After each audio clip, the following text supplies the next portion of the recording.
Okay, ladies and gentlemen, the hour of 10 o'clock having arrived, I'd like to call the meeting to order. Now, clerk will call, what we're going to do first is we're going to organize. We have some work to do today. We're going to organize whether this is a continuation, convening of the Wednesday Executive Committee meeting, or the legally and timely posted meeting for the Executive Committee meeting for Friday. But we'll go around the room and organize ourselves as soon as we take care of like roll call and things like that. So clerk will call the roll. Allen? Braz? Here. Hanson?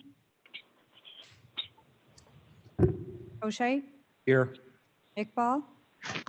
Iqbal present. Kenyon? Here. Leonard? Lewis? Lewis here. Martin? Here. Sanchez? Here. Sheffalo? Sturgis? Here. Thomas? Here. Weber? Weber present. Wonicky? Yeah. You have a quorum? Wonicky present. And Wegman present. Shefflo present.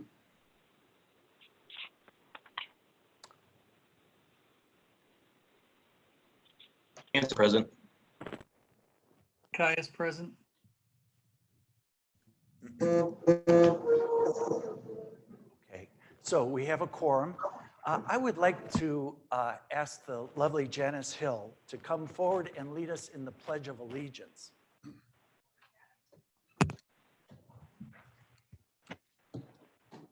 Pledge allegiance To the flag of the United States of America and to the republic for which it stands, one nation, under God, indivisible, with liberty and justice for all. justice for all. Thank you, Janice. Okay, at this point, my intention would be to, as far as the work that we do today, my intention would be to finish the finance and transportation resolutions, moving those to the consent agenda, and then either go to the presentations on the agenda for the Friday meeting, or to continue on with the Wednesday meeting as far as committee reports. So, and my intention today is to move a lot of things, the routine things onto the consent agenda, the non-routine things move onto the agenda, non-consent agenda for the board meeting, to maximize options and resolutions, to give the board as much leeway and flexibility that they would desire as they go through, especially the coronavirus funding material. So with that, let me get some guidance. Would it be, would it be all right if, and let's get, we need to have these, this is staging. Executive committee meeting is staging for the board meeting on Tuesday. There's a Monday working meeting for the CAC group. And so, how would you like to have that staged? But once we agree to the approach that we're going to take, I'd like us to stick with it. So any thoughts about where you'd like to? Yes, Mr. O'Shea, would you rise? Mr. Chairman, I think we should finish out the agenda first. That should be pretty brief, and then we can flow right through. Okay, and then would we go to the agenda for today's posted meeting? Will there be any objections to going to the posted agenda? I have no objection to that. No objections? No. Okay, all right. Then that's what we'll do. Is that the consensus of the meeting? Mr. Sanchez? Does the state's attorney? Oh yeah. Does the state's attorney have anything to weigh in? Otherwise, I'm good with that. Well, my guess is that Mr. Hoshait and Mr. McMahon have been in touch. So, Mr. McMahon. So that procedure is fine. You can go through the agenda from the Wednesday meeting and then move into the agenda that was posted for this morning's meeting. Okay, fair enough. Okay. Okay, thank you, John. And along those lines, let me go to, okay, next on the agenda is John Hoscheit for Finance and Budget. I believe you have 13 items. Yes, Mr. Chairman, I move all 13 items. So moved by Mr. Hoscheit, second by Mr. Leonard. Mr. Hoscheit. Yes, most of these are routine. Number one is a budget adjustment for the bonds we just sold for the multipurpose facility. Two is authorizing a lease for sheriff's in-car cameras. Three authorizes a contract for Cisco hardware, software, and IT services. Number four is a renewal of our intergovernmental agreement with the Child Advocacy Center and the University of Illinois. Item five is a contract for HVAC improvements at the Government Center, Building C. Item six is sex offender treatment services agreement. Seven is DocuSign software purchase. Eight is renewal of a food provider contract at the JJC. Nine is an an agreement for strategic communications and immunization coverage from a grant program. 10 is authorizing filing a request for Rebuild Illinois funds for farmland protection. 11 is authorizing applications and accepting fundings from state and federal agencies under the CARES Act. 12 is approving the purchase of the coronavirus relief fund care packages. And 13 is the monthly payment of our bills. Okay, is there any discussion? Seeing none from people present, any from people on the phone? None? Excuse me, Uh, Mr. Chairman. Oh, yes, Ms. Thomas, I'd like would you rise, please? I would like to remove item 12 from the consent agenda. Okay, let's see, number 12. Okay, let's see. That's fine. Okay, so, okay, yes, okay. So you could either do that on Tuesday morning or now, and so I'll remove it from the consent agenda for Tuesday, when we put together Tuesday's agenda that we'll post later on today, okay? Any others? Okay, seeing, hearing none. Clerk, call the roll.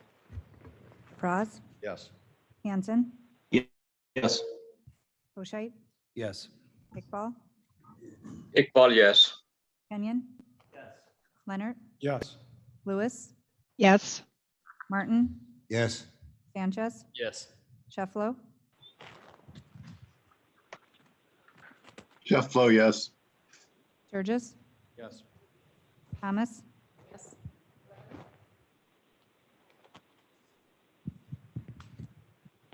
Weber, Weber, yes. Monicky, Wonicky, yes. and Allen. Passes. Okay, the motion passes. Those will be added, the 12 items will be added to the consent agenda, and the number 12 or the 13th item will be a non-consent agenda. Okay, next, Mr. Franz for transportation. Yeah, Mr. Chairman, I have 10 items. I'll move all 10. Okay, so let's see, on my list, and I might, yes, I see, okay. So Mr. Franz moves, seconded by Mr. Kenyon. Mr. Franz.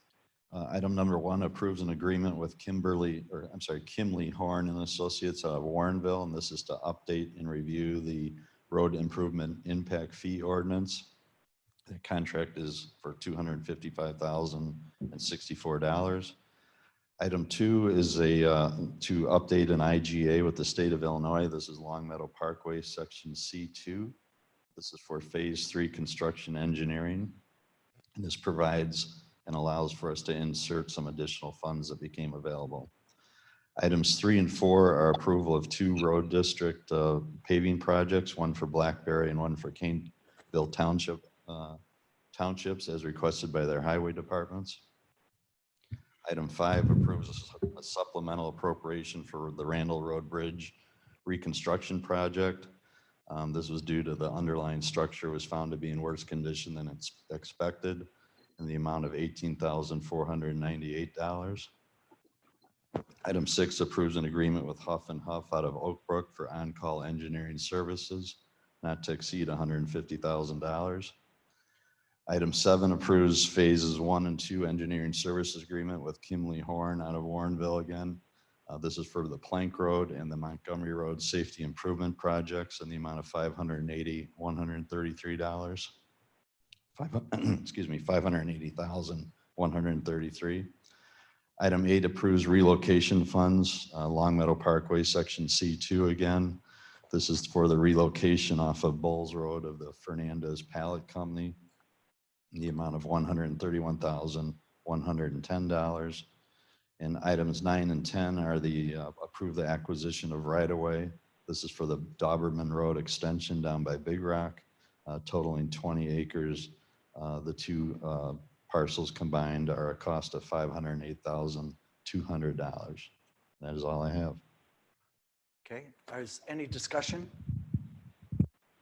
Seeing none from people in the room, is there any from anybody on the phone? Hearing none, clerk call the roll. Ross, Yes. Hanson, Hanson, yes. Roschite, Yes. Iqbal,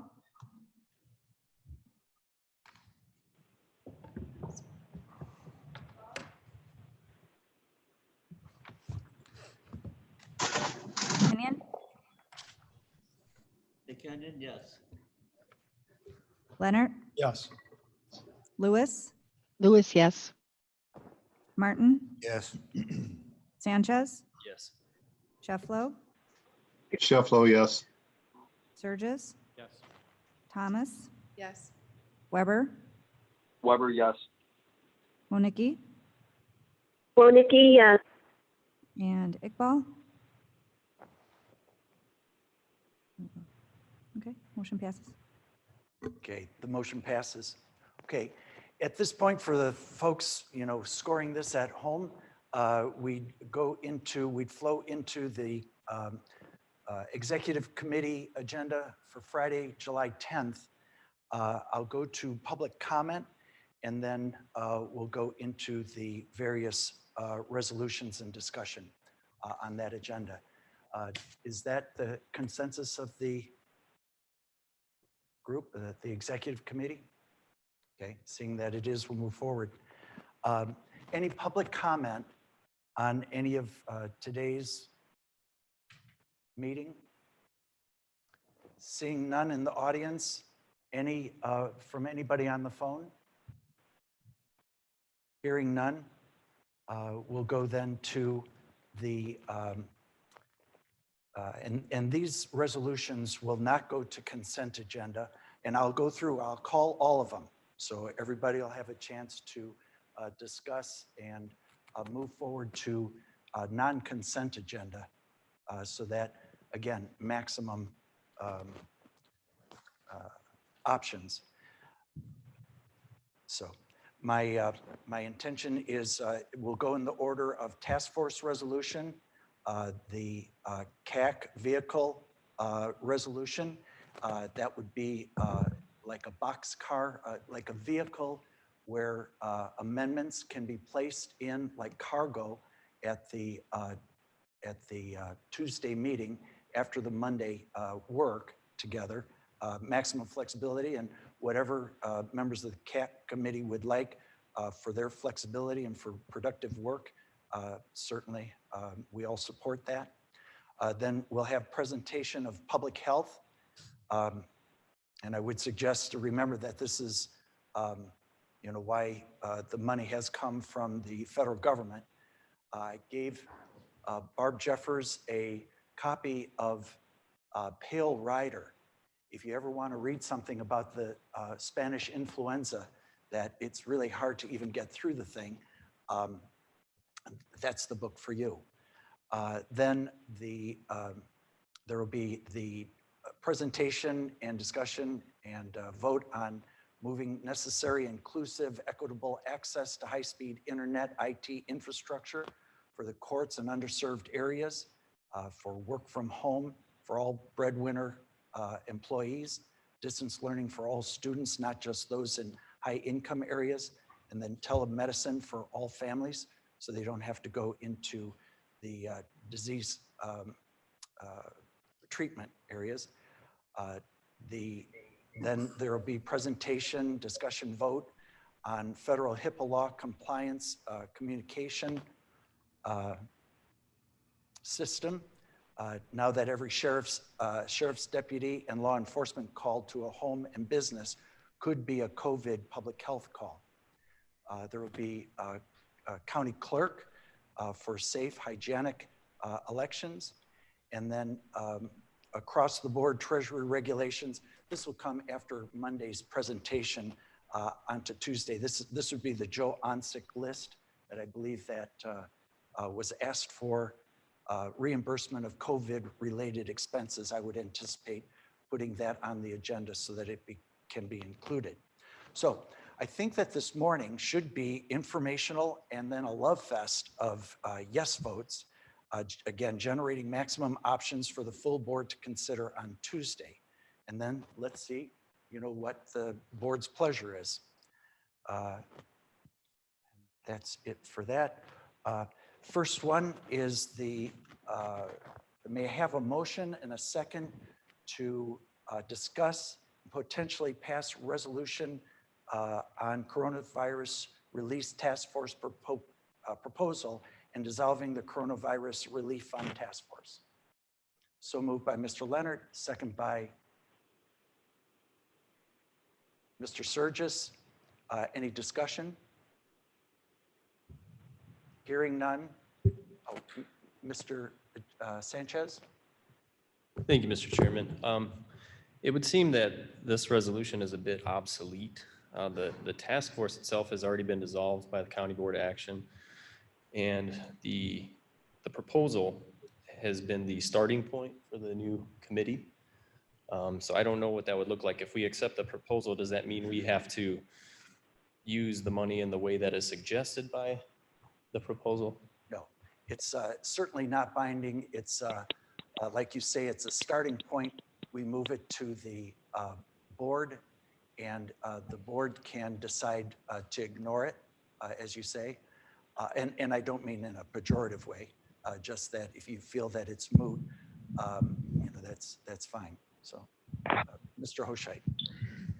Thank you, Mr. Chairman. I support moving this forward to the full board for consideration, knowing that we can certainly amend it if we choose to do so. Okay. Any other discussion? Ms. Allen? Yes, forgive me for coming in, and if I've missed something, I don't mean to make things go longer, but the committee is not actually dissolved until we pass the resolution dissolving it. Am I not correct? No, that's a point of contention that doesn't make any difference, frankly. I mean, the work is over, it's gone. I think that's one thing that the CAC group and the task force, I think all of us agree on, is that, it's dissolved, they have the work product, and as John says, the board can do whatever it would like. So that one is I would say that we move forward. So, any thoughts from people on the phone? Seeing none or hearing none, clerk, call the roll. Allen? Just to clarify, this is to move this resolution forward. Am I Yes. correct? Aye. Frost? Yes. Hanson?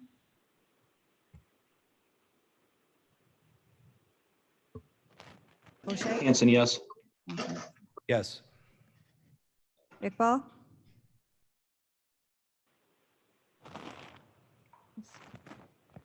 Kenyon? Leonard, Yes. Lewis, Lewis, yes. Martin, Yes. Sanchez, Yes. Shefflo, Shefflo, yes. Surges, Yes. Thomas, Yes. Weber, Weber, yes. Wonicky, Wonicky, yes. and Iqbal. Dr. Iqbal, are you with us?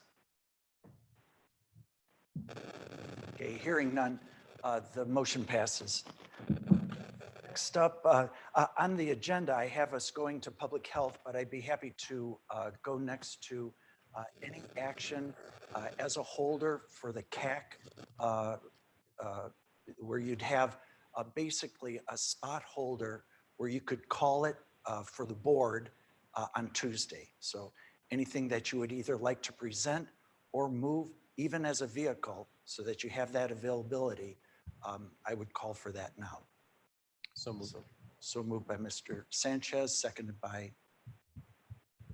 Mr. Hoshait. Is that a Yes, second? I second. I just, Come on. purpose of clarification, are you referring to item number 6? Yes, yes, all right, yes. Thank you. And that becomes whatever you would like it to become after the work on Monday. I'm so sorry. Okay, Mr. Surges, would you rise, please? Absolutely. I'm getting lost between which agendas. I'm sorry, I'm that's my following. fault. It's I'm- my I'm- fault. Between trying to grab it online and I'm just, help me for a minute. But symbolically, there are some people who will want me to give a higher priority. And I'm going in a type of chronological order and then priority order because of the importance of the CAC work that's being done. I wanted to move it up. I had put it 6th after a number of these, but out of respect for the work that's being done, I'm just moving it up. And Mr. Hoshait is pointing out that rather than going directly to public health resolution, I'm going to, number one, demonstrate respect by just moving it in the order. Sometimes symbolic matters. So where we are is on the July 10th Special Executive Committee agenda. It's item number 5 under the preliminary board agenda for July 14th. It's item number 6. Gotcha. I'm sorry. I was still following the Fault. the 8th. My fault. My bad. So any further discussion? Okay, seeing none. Any from anyone on the phone? Hearing none. Mr. Chairman? Yes. Who is this? Yeah, this is Mo Iqbal. Okay, Dr. Iqbal. Yes, I was interrupted. I think it's the Zoom is going in and out, and the mute and unmute takes a while. So if you could kindly repeat what is going on at this point. It's a resolution, which is, you said item number 6 is going to the board. Good. Is that the? I'd be happy to. This is on the July 10th, 2020 Executive Committee agenda. It is number 6 under CRF Task Force. Resolution regarding CAC results and recommendation. And the intention is to give maximum flexibility to the folks on the CAC committee and then also to all board members. So based on work that's been done already, and then that's going to be done on Monday, that they would have a vehicle, something similar to like a boxcar on a track for movement where they can put in cargo and we can discuss and vote on it as a board on Tuesday. Does that explain it? Yes, thank you. Thank you, Mr. Chairman. Thank you, Doctor. Okay, any other comment from the phone, folks who are on the phone? Hearing none, clerk call the roll. Allen, Aye. Roz, Yes. Hanson, Hanson, yes. Hoshait, Yes. Iqbal, Iqbal, yes. Kenyon, Leonard, Yes. Lewis, Lewis, yes. Martin, Yes. Sanchez, Shefflo, Shefflo, yes. Surges, Yes. Thomas, Yes. Weber, Weber, yes. Wonicky, Wonicky, yes. passes. Okay, the motion passes. Next, we'll go back to the numbered order. So number 2, may I have a motion and a second to discuss and potentially pass to the non-consent agenda, resolution approving public health contact tracing and other essential functions proposal. So moved by Mr. Sanchez, second by Mr. Leonard. Ms. Barbara Jeffers, would you come forward to present? Oh, yes, thank you. The recording secretary is going to distribute for your consideration all weekend and up until Tuesday a draft of the resolution that Ms. Jeffers and her staff are putting forward.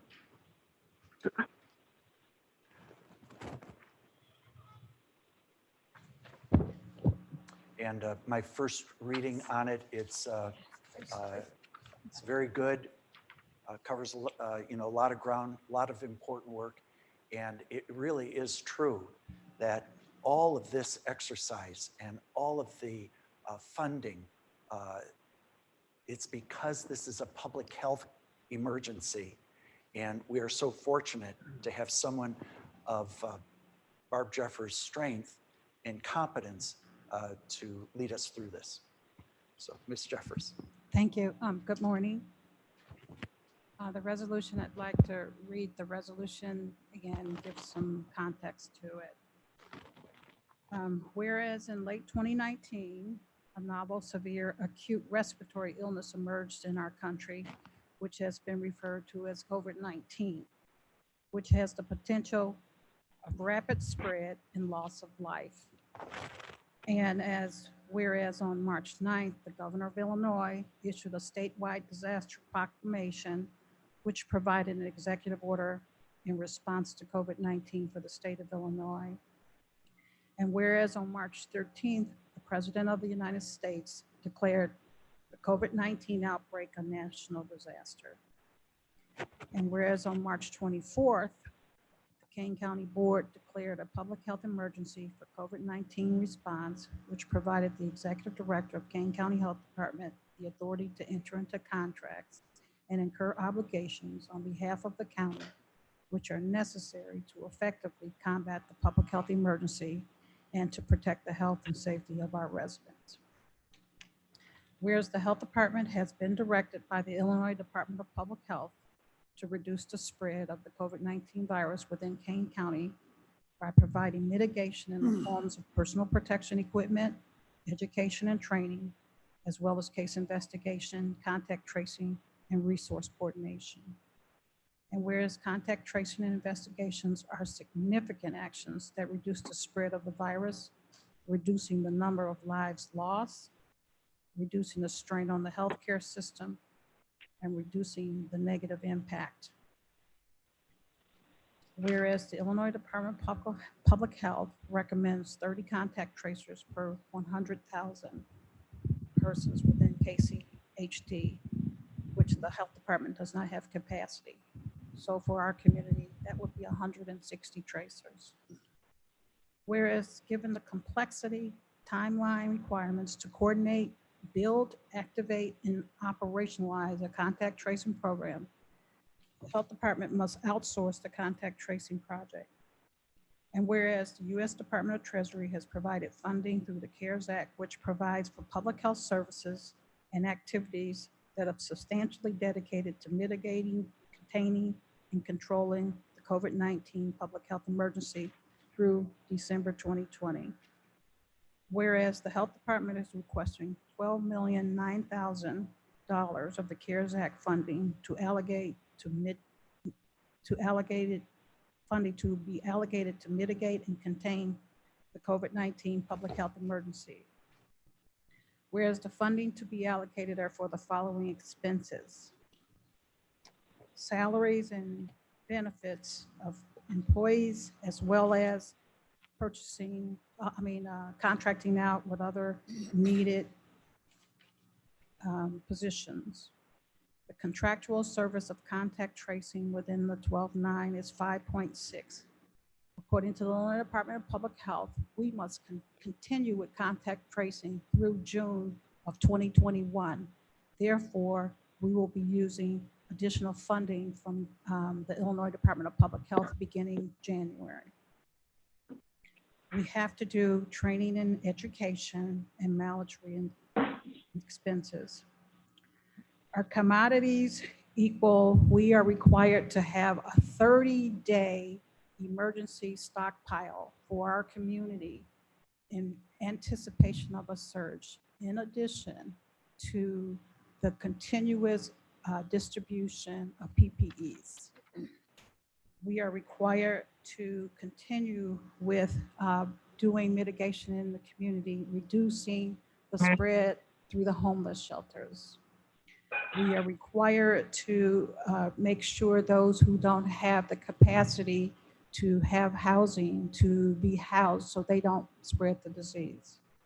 One of the most important things that we do for the contact tracing is the economic impact. If we don't reduce the spread, what it will do is put a huge burden on our hospitals. What our hospitals are experiencing today is that when COVID is a surge in their hospital, they can't treat anything else. And the reduction of the workforce and the number of healthcare services that's provided is significantly impacted. So it's really important that we reduce the number of persons who have COVID. Ms. Jeffers, I'm sorry to interrupt you, but we are getting some feedback. I'm not sure if that's from the podium mic or if there are mics that are put together closely. So if you adjust yours. Is that better? Yes, beautiful. Thank you, Mark. And thank you, Ms. Jeffers. Okay. In addition to our operating supplies, we also have communication that we have to continue with. We work with our long-term care facilities, our schools, as well as our healthcare. As I stated earlier, the Illinois Department of Public Health has required our health departments, not just Kane County, all the health departments to engage in contact tracing and case investigation to contain and reduce the spread of the COVID-19 virus. We are required to contact all positive cases within 24 hours. Yesterday, we got 1,000 positive cases with 66 plus people. There is no way possible to contact 1,000 people plus the people that go on from there. With our current workforce, every single one of us would not be able to manage that. The ability to do this lies in the authority of the CARES Act funding so that we can engage with an outside vendor, as I stated earlier, to assist us in this monumental task. Each day we delay is another day that our community is at risk for the spread of the virus. I ask that you approve the allocation so we can begin the process of protecting our community. I will provide each one of you a summary of contact tracing as well as breakdown of our expenses for your review for Monday. And I thank you for this opportunity to be able to share this with you. Are there any questions? Okay, thank you, Barb. Is there any discussion? Mr. Sanchez. Thank you, Mr. Chairman.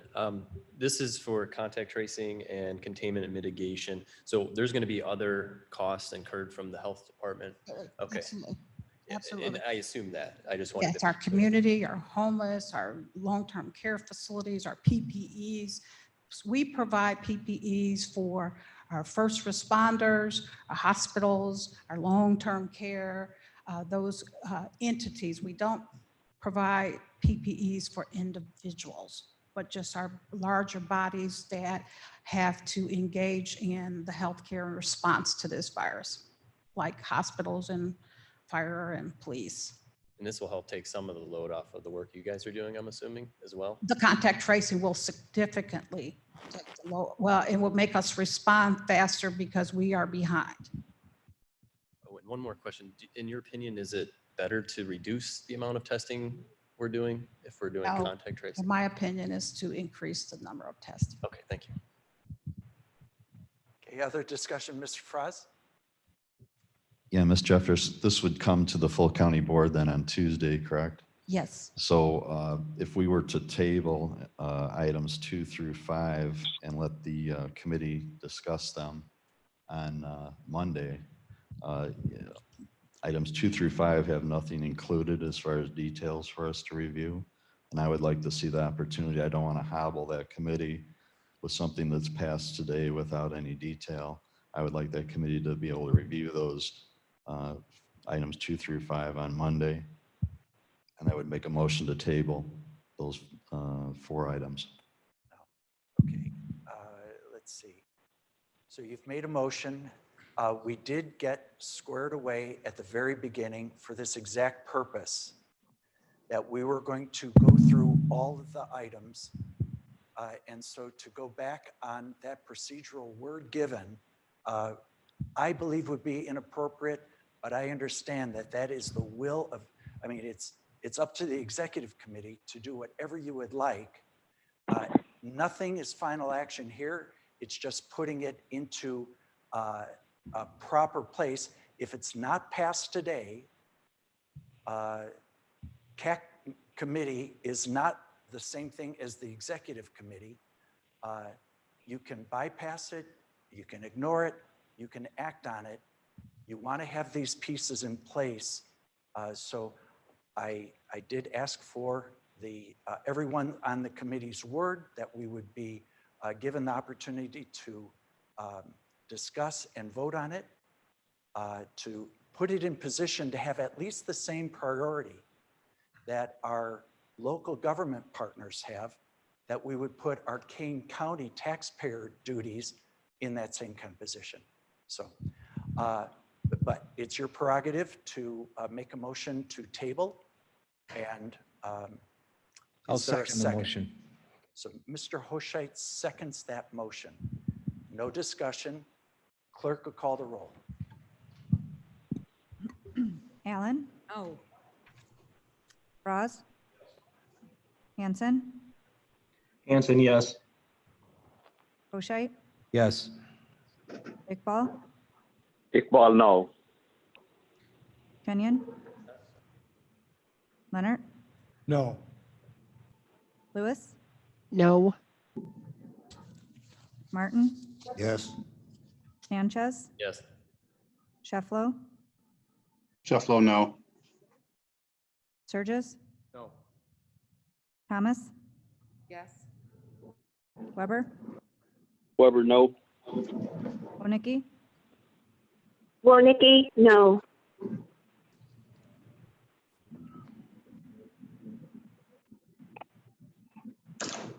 motion fails. Sorry. Okay, the motion fails. I believe that it was 6-8. Is that correct?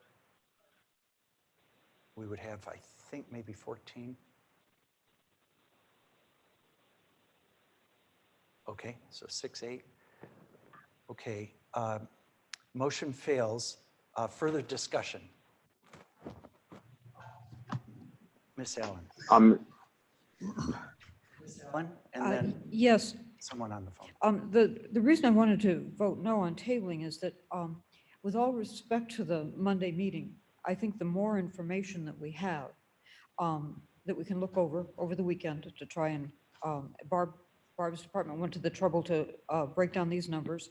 I think there are going to be presentations from various others of our departments and offices. I would just like to gather more information and then bring that to Monday's meeting as well, with respect. Okay, other comments, discussion? Mr. Hoshite? I think we're almost unanimously on the same page that we want to get this money out to where the appropriate entities are. The purpose for my vote to table this is because although I appreciate the detail that's in this memo, Ms. Jeffers has also indicated there's support behind this that typically, if we vetted this through the normal committee process, would be presented. There's 3 other items on the agenda. I mean, let me back up. I didn't see this resolution before it was just handed to me. And it appears that there are 3 other resolutions that are going to be handed to us the same way. The consensus of the committee that was set up to evaluate these items was to agree with the 55-45 split, with 55% of the funds being available for county use. And in my opinion, there's clearly enough money to do that.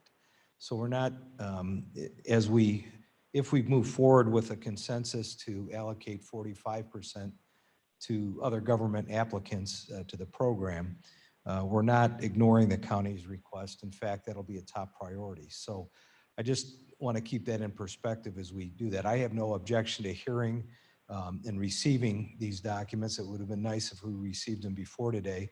But certainly the committee and I as one vote on this will look at all the detail and have questions and expect to vet that through a process. I would say that in terms of urgency, out of the requests that are on here on the list, the health department probably has the most urgent request given the contact tracing issue, and we can consider that as well. So I just wanted to clarify it. We're not trying to, or I'm not trying to obstruct anything.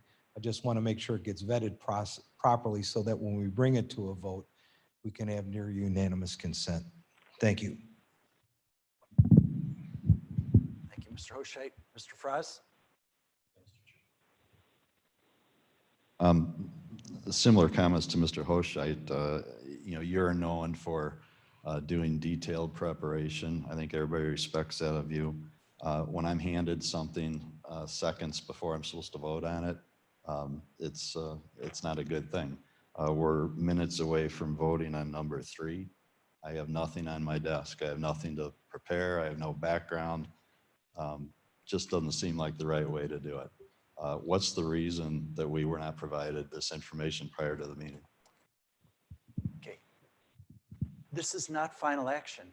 This is putting pieces of basically legislation in position so that it can be considered. If we're going to place in a position funding for our external partners, the local governments, it seems to me that we also ought to have in position our higher priority, even higher priority, and that's a very high priority, these other things. This is not final action. We're having the discussion today. I encourage the discussion on Monday on what you've had.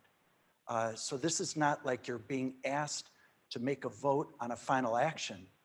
It's a vote to take this home over the weekend, study it, then address it on Monday, if you wish, as the leadership of the CAC committee, and then have it in position at least on the same priority on Tuesday as I think the move forward on local government funding. So the idea that, well, this is last minute, this is not final action, and you're being given a whole weekend, an entire meeting, and then a Tuesday meeting. So this is to place in position what you need to do to give this the same kind of urgency that will be given to the local government funding. That really doesn't answer my question. My question is the information sitting right over there, it's not available to me. I don't think it was written up today. Why isn't it part of the package? Why wasn't it part of our agenda package? Why aren't we being given information to prepare for a meeting so that we can walk in here and make a good decision? Thank you. I understand the point that you're making. And my response was, that did respond that this is not final action. That's a red herring kind of argument in my mind, that you have now time over the weekend and on Monday discussion and Tuesday discussion. And so you have it in hand now, and this is just to move it in place. So you're telling me I have time over the weekend to study something that I'm voting on in a few minutes? Here, let's put the shoe on the other foot. On Tuesday, you will be bringing something to the board, the CAC, proposal. Isn't that correct? Yes. You're going to be bringing a proposal to the ultimate to make a decision on Tuesday that people will have talked about and made decisions, I'm assuming, on Monday.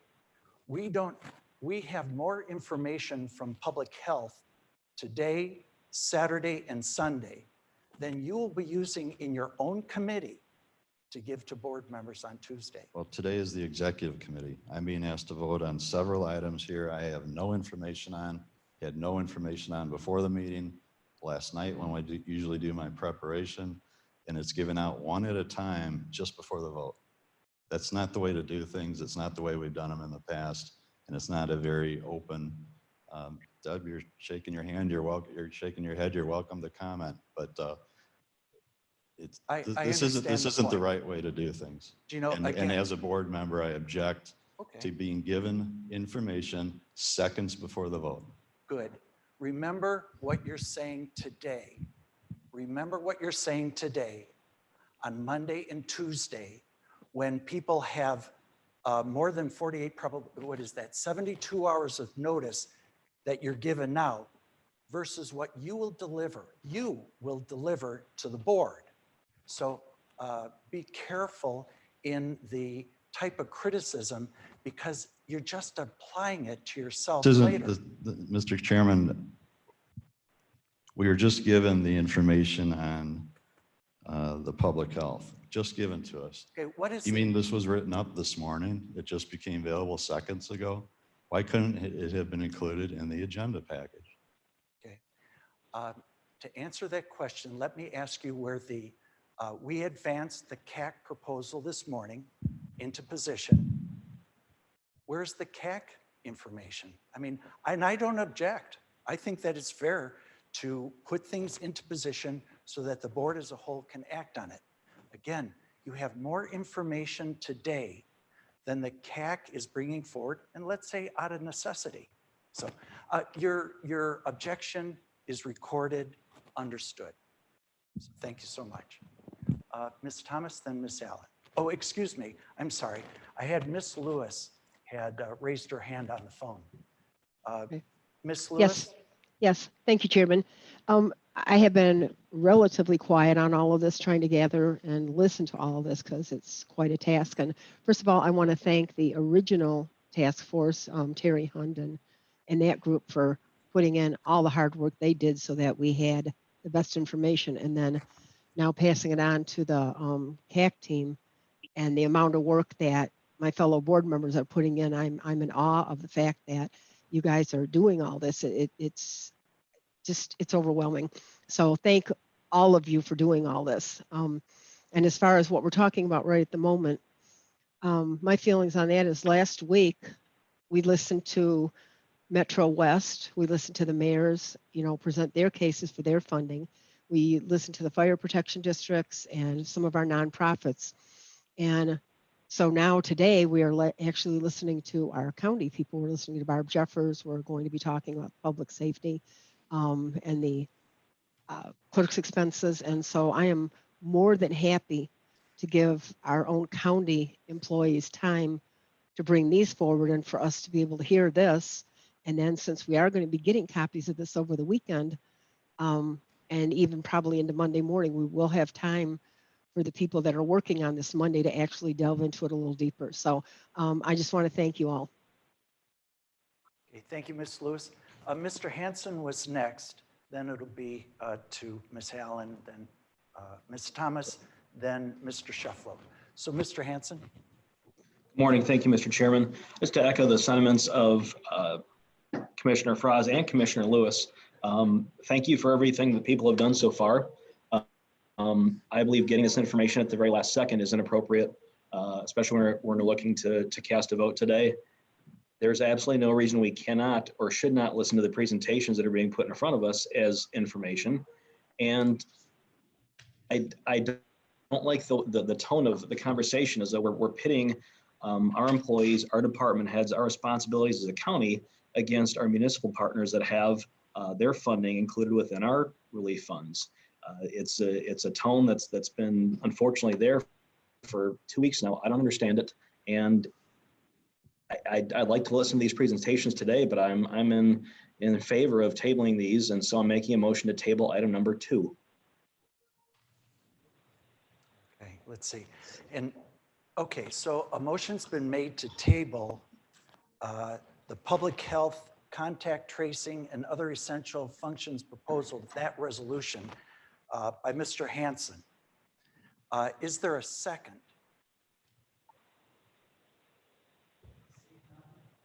Any second from the telephone? Anybody on the telephone? Seeing none, the motion to table dies for want of a second. Okay, if you would want to add any thoughts, Mr. Hanson, if not, we'll go to Ms. Allen. I look forward to a productive meeting on Monday. I hope these additional presentations are put in front of us immediately, if not sooner, so we can actually do our homework before we get to our meeting, our functional meeting on Monday. Okay. Okay, thank you, Mr. Hanson. Ms. Allen, would you rise, please? I just, I think there are a lot of balls in the air, and I was shaking my head because I think, as Mr. Hoshite said, we are unanimous about wanting to move forward and maybe moving forward in stages, like we release some of the 45% right away so the communities can get going on it. We release some public health money so we can get the contact tracing going. And the other things will continue to be balls in the air as we shake them out. That's why the CAC is meeting early and often. So I think our hearts are in the right place, and we're just trying to gather information. And some of the procedures maybe to have placeholder motions, and we can absorb them after what comes out of Monday's meeting. So we're all trying to get to the same place. Let's not be hard on each other. Okay, Ms. Thomas. Thank you, Mr. Chairman. I agree with my colleague, Mr. Froz. I also agree that we should hear from the departments, but at the CRF task force meeting of June 24th, we heard from 9 departments. Today, we should be using this time to gather details, as we just did from Director Jeffers. Give us the information. It's written, give it to us to consider over the weekend in preparation for Monday. But this time, today, right now, we should be hammering out the details for the 55-45 distribution of funds. So that, to your point, Mr. Chairman, when we come to the meeting as a full board on Tuesday, we have had time to get the CAC resolution to our colleagues, possibly by end of business today. If we use this time right now for that. And I'm sorry, Ms. Allen, I believe that there is some effort here to delay. Here we are in July, not a single dollar allocated or a decision made with respect to the allocation of money for the cities, the municipalities that make up this county. Absolutely, we have to consider our needs, health department being top priority. And of course, there are other needs within the Sheriff's Department, IT, administration, of course. But we need to get this money out, and this is a waste of time. Okay, Mr. Shefflow. Thank you. A question, first of all, for Barb, and then I have a comment. Is Barb available? Yes, She can hear me? Yes. Okay. I overheard on the radio a discussion that contact tracing might be eliminated or changed due to the high volume of positives. Now that might apply to Florida only, or, I don't know, but my question is, have you heard, and what I assume is when you have too many cases that are not symptomatic, if you got 1,000 cases a day, then you've got 10,000 contacts a day, and it may just be impossible at some point, or for some diseases. Have you heard anything about that? First and foremost, Illinois is not going to stop contact tracing. I'm not sure what's going on in Florida. I can only concentrate on Illinois. And secondly, if you're asymptomatic, does not mean that you don't do what's called a viral shed. You do not have to be symptomatic to pass this virus on. That's the dangers of being asymptomatic. You're going through your daily life thinking everything's okay, and you're passing it around to every single person you come in contact with. All right, thank you. Yeah, I just didn't know if that was in discussion anywhere, or just based on something I heard. The other comment that I have is the methodology. Some of this dispute today is what's on the table. Are we all comfortable with the 45-55 split? And then who's going to decide the allocation of the 55? Is that going to go through regular channels? Are we trying to decide that Tuesday? The 45% going to cities, villages, and unincorporated, that's not going to be decided on Tuesday. That's just going to be a framework. 55-45. I'm assuming we're going to go there. But then,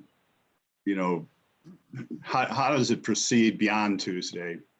One last comment, just I think Drew's concerns. This is all being done on an expedited manner. So when time is short, the CAC committee, they were worried that this was going to drag on too long. They expedited it. They had a special meeting. They created a committee. Committee's meeting once a week. So these resolutions are just being expedited, like the entire coronavirus relief measures. That's the way I see it. We could go back to regular order and start at the committee level and reconvene in August and see where we are, but I don't think people want to do that. That's all. Thank you, Mr. Scheffler. A couple of comments. Number one, the recommendations closer to a final decision, it's my understanding that those decisions closer to final decisions are going to be discussed on Monday at the CAC meeting, and that it's going to be decided for sure on the Tuesday meeting. I think that that's people's schedule, that CAC finalizes definitions and the percentages and some other details. So perhaps Mr. Hoscheit, isn't the intention of the Monday meeting to come to some conclusions to make recommendations on Tuesday? Okay. For 60 days, this process wallowed around with no urgency. We formed a committee to have extra meetings like we need a hole in the head, but that's what was required to bring this to a head. Mr. Scheffler talks about urgency. Yeah, I'm glad we formed that CAC committee because now we've got the urgency in place to get things done.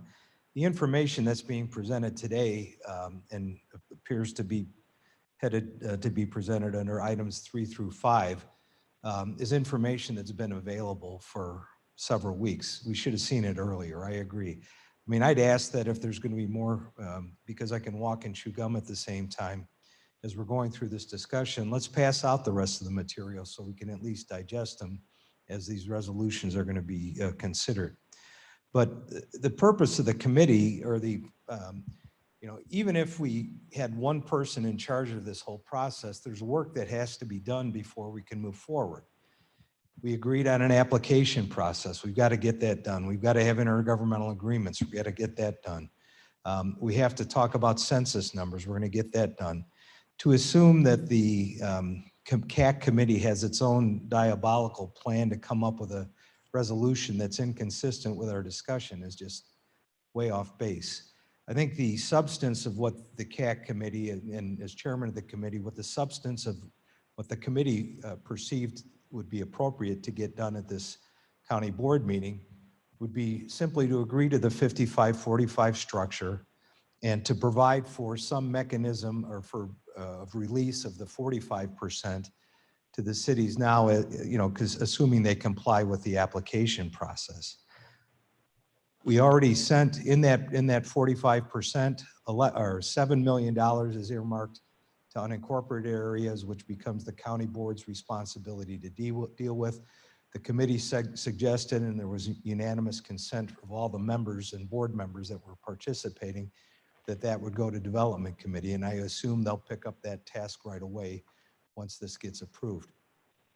With respect to the 55%, the county side, I had asked Mr. Onzik to present to us what the county reimbursable costs would be so we could see that at the committee, and also find out what the needs of our staff were. And here we are on the health department side seeing one of those lists, the $12 million or $13 million that's being requested.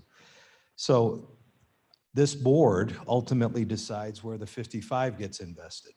And so I would assume that will be an ongoing discussion afterward. If there's an emergency, and I consider health an emergency, then we can consider pushing that to the forefront and getting that allocated maybe Tuesday, a chunk for contact tracing or whatever we need. But there's nothing hidden here that's going on. That's the logical process for this board to take is Tuesday to approve the 55-45 split, allow potentially 75% of the 45 to be dispersed while we finalize the rules and allocations there, and to take any request that the county has now that we deem to be a priority, we could let that go as well. We could approve that now, understanding that, until we have all the county requests, we really don't understand the whole population. But because I see the consensus is that we're all leaning toward health as the most important part of that, to allocate some for the health department's use is appropriate. The rest of the items should be subject to another committee meeting and discussed once we have the population of county requests in front of us. And that meeting can take place Wednesday, Thursday, Friday, whenever. If the urgency is here, let's get it done. But we've got to have the information and be able to ask questions about it. Barb, I'm looking at this, I've seen this breakdown once before, but there are some technical questions I have just to make sure I understand it. And I'm sure with the requests from the other departments, we're going to have the same questions. And that is not appropriate to vet at this committee today.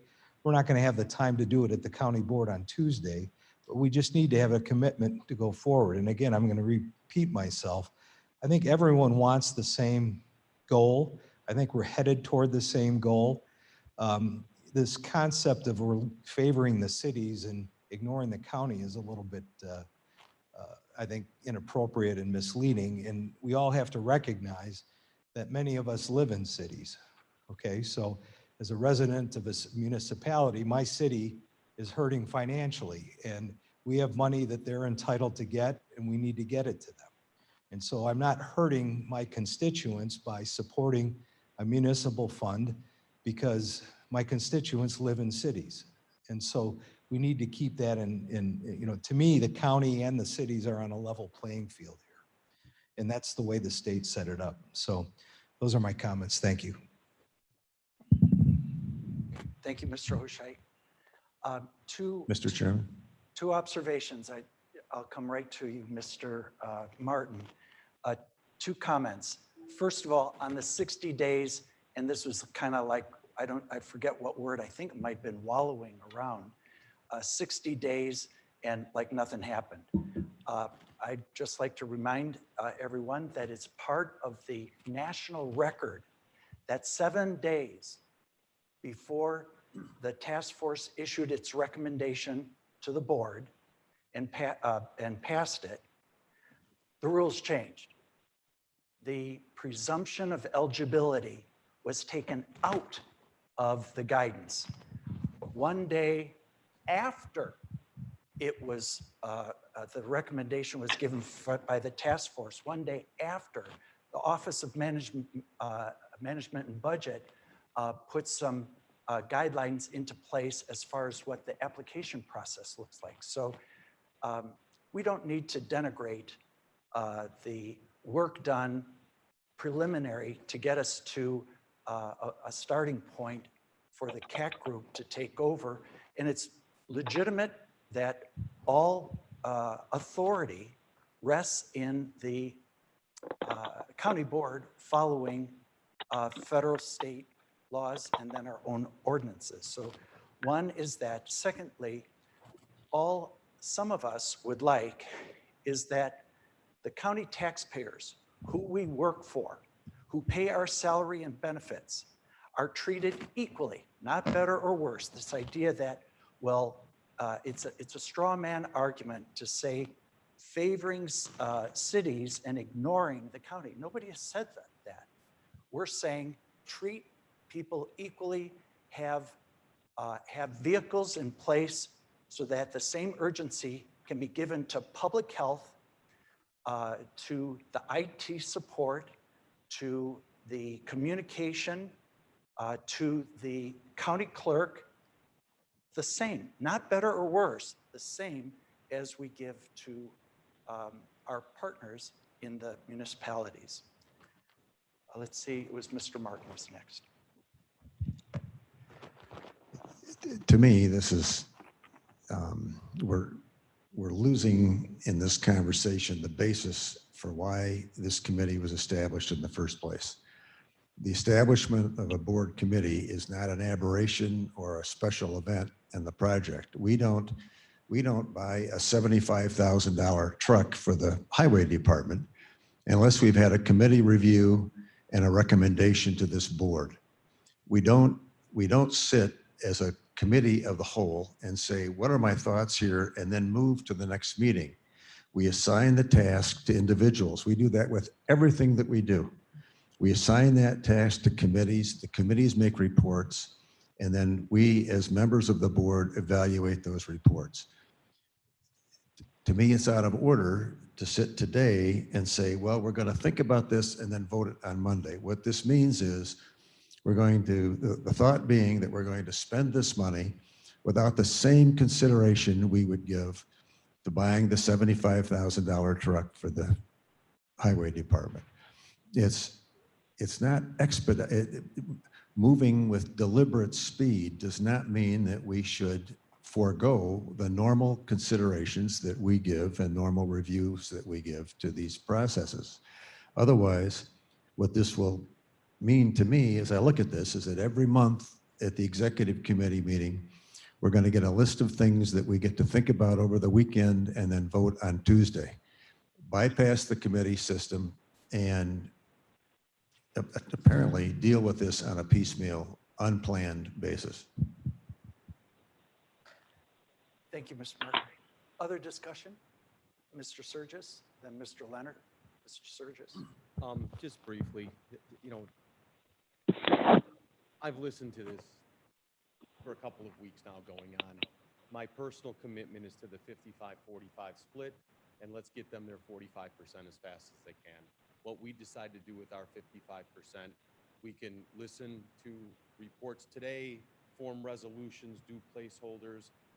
You know, if Barb's needs to be more expeditious than somebody else, I think that she's expressing that as strongly as she can right now.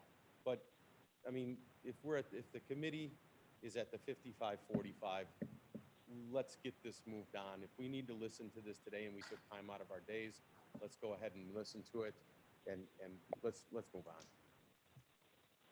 Okay, let's see. Okay, Mr. Leonard. Thank you, Mr. Chairman. You know, I'd just like to make one comment. Number one, I believe in what John Hoscheit said, that the CAC committee is set up to do what's best for everyone, and I support that. I understand the desire to present different potential expenses, but the time is not now to make decisions on those, and we're not actually planning on doing that. But as a little compromise and maybe a little bit of good faith on everyone's part, I think the presentations should go on today, but I don't think we need to vote on those. all we need to do is hear, I think there are two more presentations. Is that correct, Mr. Chairman? I believe there are three. All right, three more. Let those people, because they're here and they took time to prepare, hear those, but I don't think we need to vote on those to move those forward. And so, my suggestion is, let's hear the presentations. Everyone will get the information to review. Monday at the CAT committee, if they want to discuss that, they can. If they don't, that's fine too. At the board meeting on Tuesday, we can then vote on the most important thing that we're trying to do here. And that is define the allocation percentages for the county and then for the township and other municipalities and get distribution out as quickly as possible. So that's my hope. Well, and again, all of this is at the pleasure and the will of the county board within regulations and federal and state law. And so I believe that vehicles should be put in place so that action can be taken. If we want to split, there are going to be some things that have to be done quickly.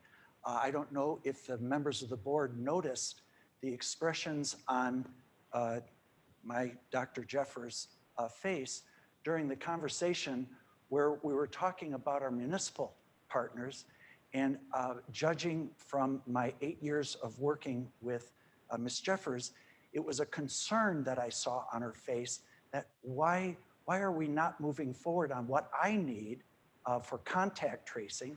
And in order to get there, and you'll find that there are things that are necessary from sheriff's point of view, from IT's point of view, I'm sure that the circuit or the county clerk needs as much time. So we're trying to move things into position where we can act quickly. However, it is up to the executive committee to stage what's available to vote on Tuesday. So that's no problem. If you want information, that's always good. I would ask people to think about, when will be the next time after Tuesday that Barb Jeffers will get the contact tracing answer to her question? So I say that she has presented it before, and this is a second reading at executive committee like we always do, and then final decision comes from the board anyway at the final. So I believe that Ms. Thomas, I understand that you have said now that this is a waste of time, but I don't feel that way. But Ms. Thomas, I think that you'd like to be recognized to speak again.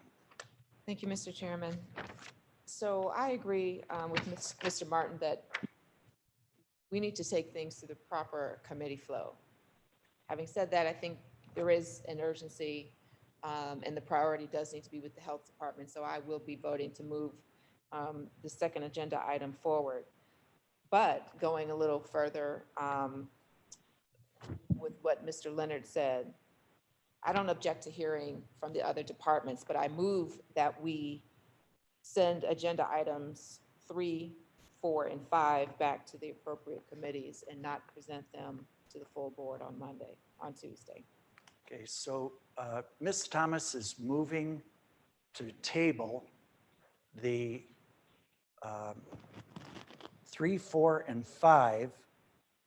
So that's the IT support items, the public safety item, and then the county clerk and then Send them to committee. To the committee, which means that the normal time is we would see that again after that committee work at executive committee meeting in August, and then we'd vote on it in later August.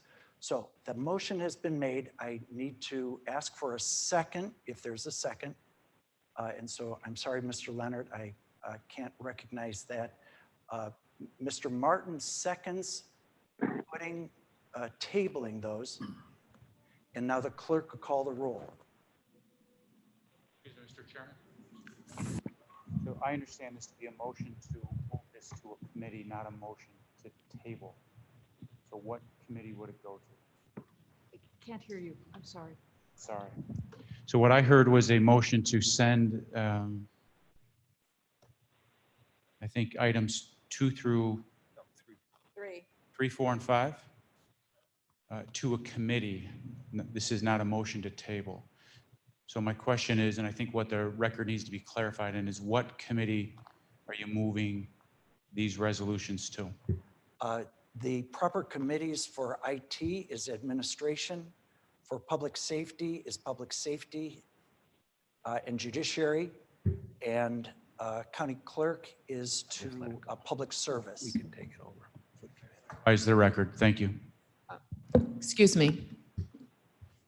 I would actually, Would you like to clarify your motion, Ms. Thomas? yes. I would like to, I move to send agenda items 3, 4, and 5 to the CAC committee. I second that. Okay, so the CAC committee. Now, with this being Friday, okay, and I understand you're saying that you want to, and that I believe is in the purview of the CAC committee. But I don't understand the distinction you're making, Joe, with the difference between tabling, which this effectively tables it, but I'm sure that you have some distinction in your mind. What's the distinction that you're making? So the table, if it was a motion to table, it would stay here until it was taken off the table. A motion to send to a committee would move the resolution to either, as you summarized, individual committees, or as the motion is now made, all 3 resolutions would go to the CAC committee on Monday. So that's the motion that I understand being on the floor right now, that all 3 would go to the CAC committee on Monday for their consideration, and then they would debate and decide where it goes from their committee Monday. That's the distinction, Mr. Chairman. Okay, and I understand. Hold on a second, though, because I think you have an extra complexity. So you've changed your motion. The second was for Mr. Martin. Mr. Martin, do you support that second? Okay, so then it's second. Okay, hypothetically, let's say that it goes to CAC on Monday, and it's considered, is it voted on? Is your intention that it's voted on? And if it's voted on, how can it then be posted properly for public input under the Open Meetings Act for a Tuesday morning's meeting? Maybe there's an answer to that one, but Ms. Thomas and then Mr. McMahon. Documentation is here in the room, and so why can't we share it today? Oh, of course we can. It was going to be, but this has been sidelined, and I get it. So I mean, really, the question is, it goes to CAC on Monday. How do you get it in position that it can be voted on with proper notice, 48 hours notice on Tuesday? because we have a placeholder for a CAC resolution on Tuesday's agenda. And so we may factor in some of the information, some of the some of the funding needs of the counties. I'm sorry, of the departments, perhaps, Okay. in the resolution. Let me ask Mr. Hoscheit, as chairman of the CAC committee, is that something that's acceptable to, well, let's see. So CAC brings forward, we have a placeholder, okay.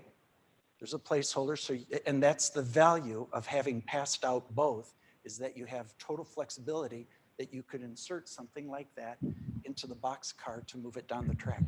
So is that acceptable to the chairman of that committee? Yes, Mr. Chairman. I think, though, implicit in the motion that's on the table right now is the fact that if we're impressed today and over the weekend by the fact that some of the county requests are emergencies, we may recommend that those be advanced, but the other requests that are deemed not to be emergencies will be vetted through a committee process within the next few weeks to gather the appropriate information so we can make a rational decision.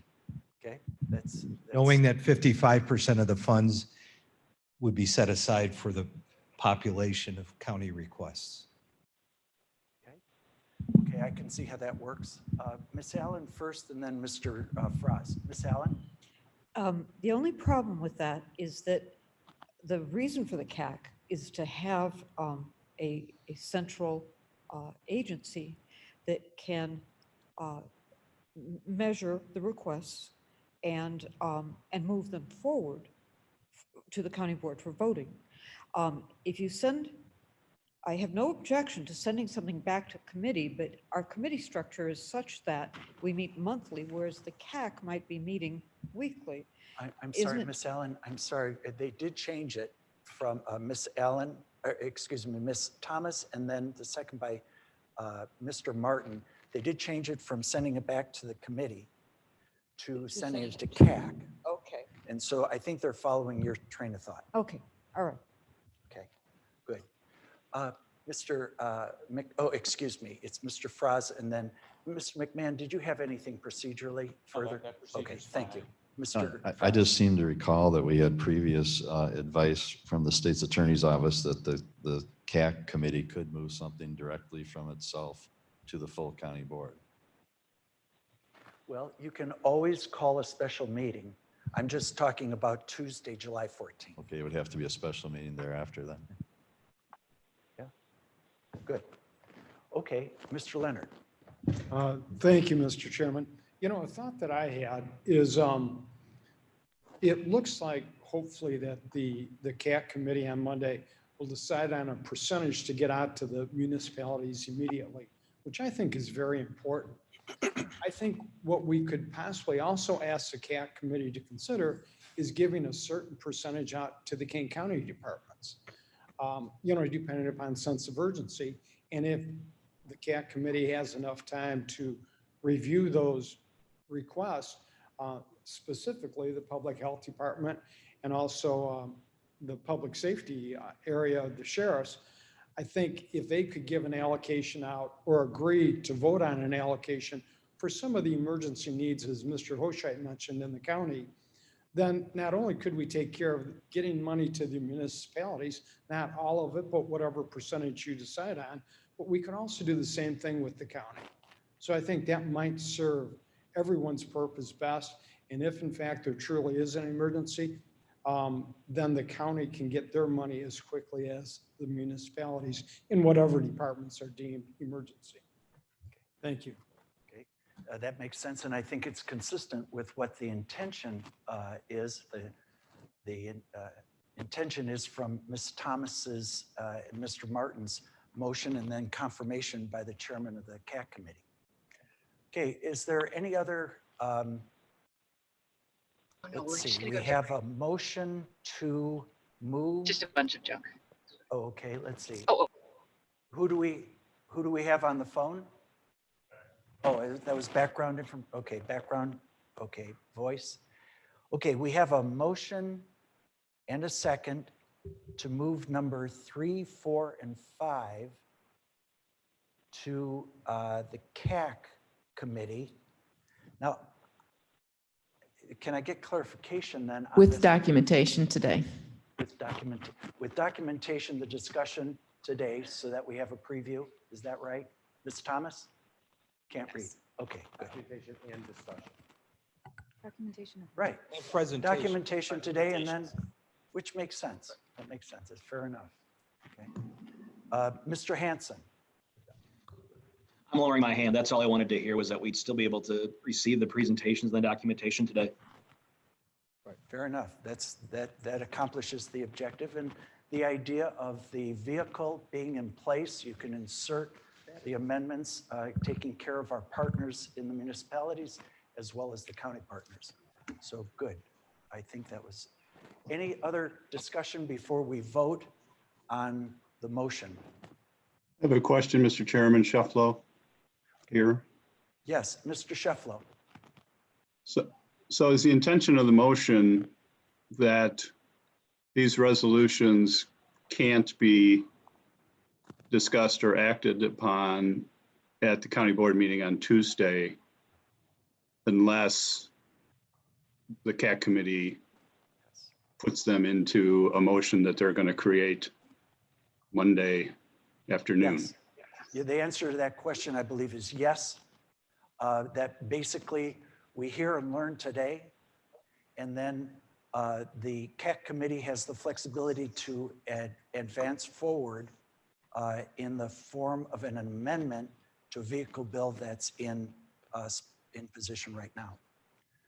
So my comment would be, why not move these, which both to the county board and to the CAC committee, and Okay, keep that that's not the options motion. open?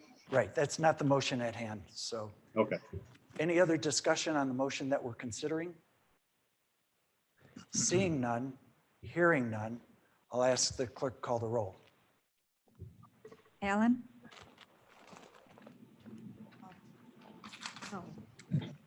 Sorry?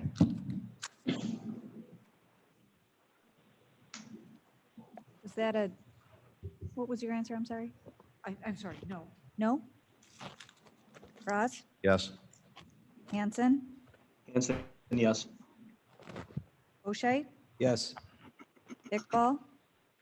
Iqbal, no. Kenyon? Yes. Leonard? Yes. Lewis? Yes. Martin? Yes. Sanchez? Yes. Shefflo? Shefflo, no. Surges? Yes. Thomas? Yes. Weber? Weber, yes. Winnicke? Winnicke, yes. Okay, motion passes. Okay, the motion passes. And now we'll go ahead back to the portion of that, the intention, back to the listening and learning today with documentation. Roger, would you mind if Sheriff Hain goes ahead of yours? Okay. Point of order. Yes. Mr. Chairman, did we move item number 2? I think that's Oh, I'm so sorry. procedural vote. We need to move that to the agenda. Right. That's correct. Okay. So, okay. Still on the table, so. So we have a motion and a second to move number 2 to the board agenda on non-consent. Okay, so that's been moved and second, and we've been discussing that. And so any further discussion? Let's see, Mr. Hoscheit, would you like to add any discussion to that at this point? No, Mr. Chairman. I had one question for Barb, please. Could you rise, please? Yep, I'm so sorry. Barb, on the, we had, as a board, we were trying to get some PPE on the shelves. That was bantered around a couple of times, even earlier this morning. In this proposal, you have 1.1 million in mitigation supplies. Is that the same thing? Help me understand that a little bit, just for the weekend, so I'm. So the PPEs that's in my allocation is strictly for public entities such as our fire. I'm sorry, I can't hear you. Oh, I forgot this one, sorry. My apologies. So, in my, You answered that before. It's just for them not to sit on a shelf. right. Got it. Thank you. That's it. Thank you. Okay, so any further discussion? Seeing none. Oh, okay. Any from the members of the executive committee on the phone? Hearing none, clerk will call the roll. Sorry, what are we voting on? We're voting on moving the resolution approving public health contact tracing and other essential function proposal to the county board agenda. Yes. 2. Okay. Aye. Roz? Yes. Hanson? Hanson, yes. O'Shea? Yes. Iqbal? Iqbal, yes. Kenyon? Yes. Leonard? Yes. Lewis? Yes. Martin? Yes. Sanchez? Yes. Shefflo? Shefflo, yes. Surges? Yes. Thomas? Yes. Weber? Weber, yes. And Winnicke? Winnicke, yes. Motion passes. Okay, so the motion passes. Thank you, Mr. O'Shea. So Sheriff Hain, would you come forward and outline the information behind potential resolution approving COVID-19, related public safety communication coordination proposal. And then Ms. Guthrie, thank you very much. Ms. Guthrie was away on vacation. She came back today so that she'd be available for this important matter. Thank you, Michelle. Thank you, Ron. Board and Chairman, thank you for your time.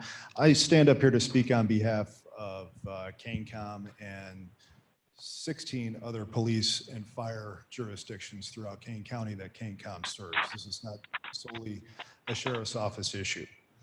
So we do have a radio system that is not considered modern technology, but it is considered functional.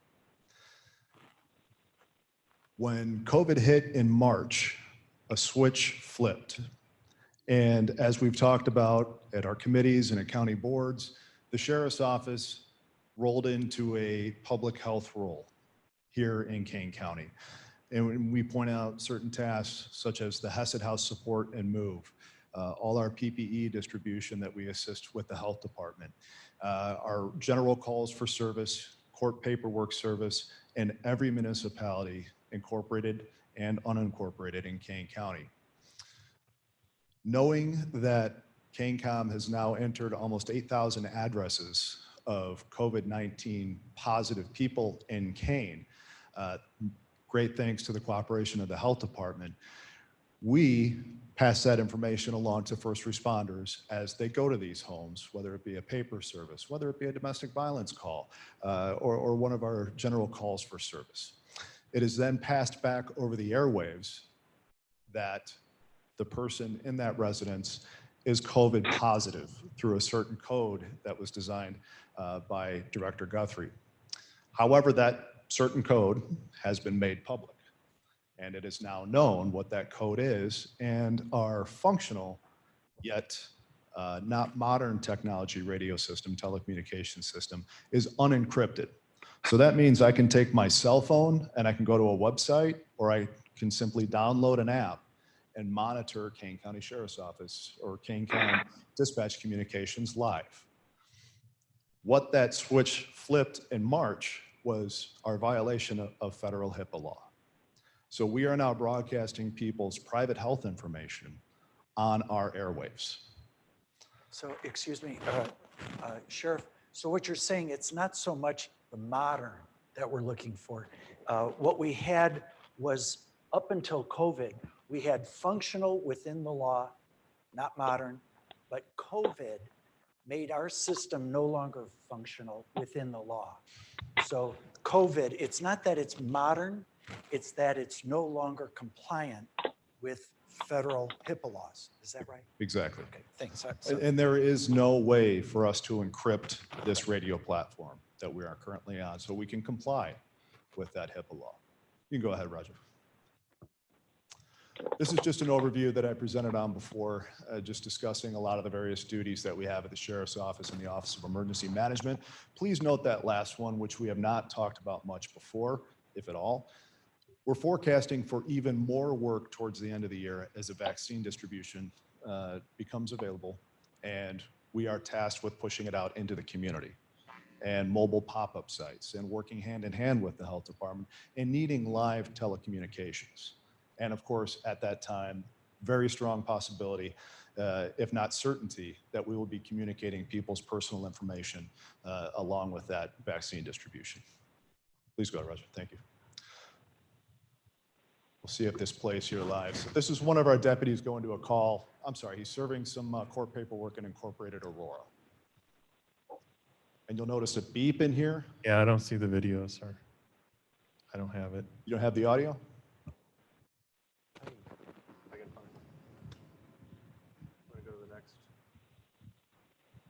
Yeah, I should have played on the click. Hang on just a second. Well, it's been converted to. One second. So when we consider, you saw the notes on that slide, that our deputies and other police officers dispatched by KaneCom handle 10 to 12 incidents a day that are related to a COVID positive person. You get an idea of how often that information is conveyed across the airwaves in our new role here in public safety.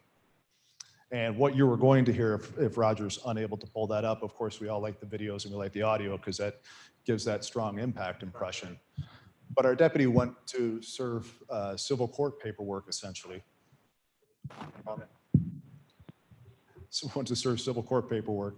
And if we do get it to play here, there'll be a long beep. And that's when the person's name was communicated over the airways between KCAM and our deputy. And it was said the person is COVID positive after his name was transmitted on the air. Again, an example of something that happens 10 to 12 times a day right now.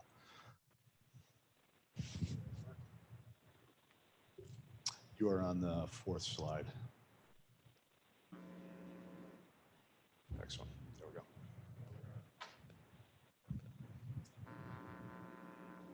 Give it one more click.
We can go ahead and roll forward. You get the gist of the issue that repeats itself ever since March. Thank you. There's our data on 10 to 12 calls per day. And again, that COVID code sign is publicly disclosed, so not necessarily a secret anymore. That's not going ahead, Mark. I'm not flipping ahead.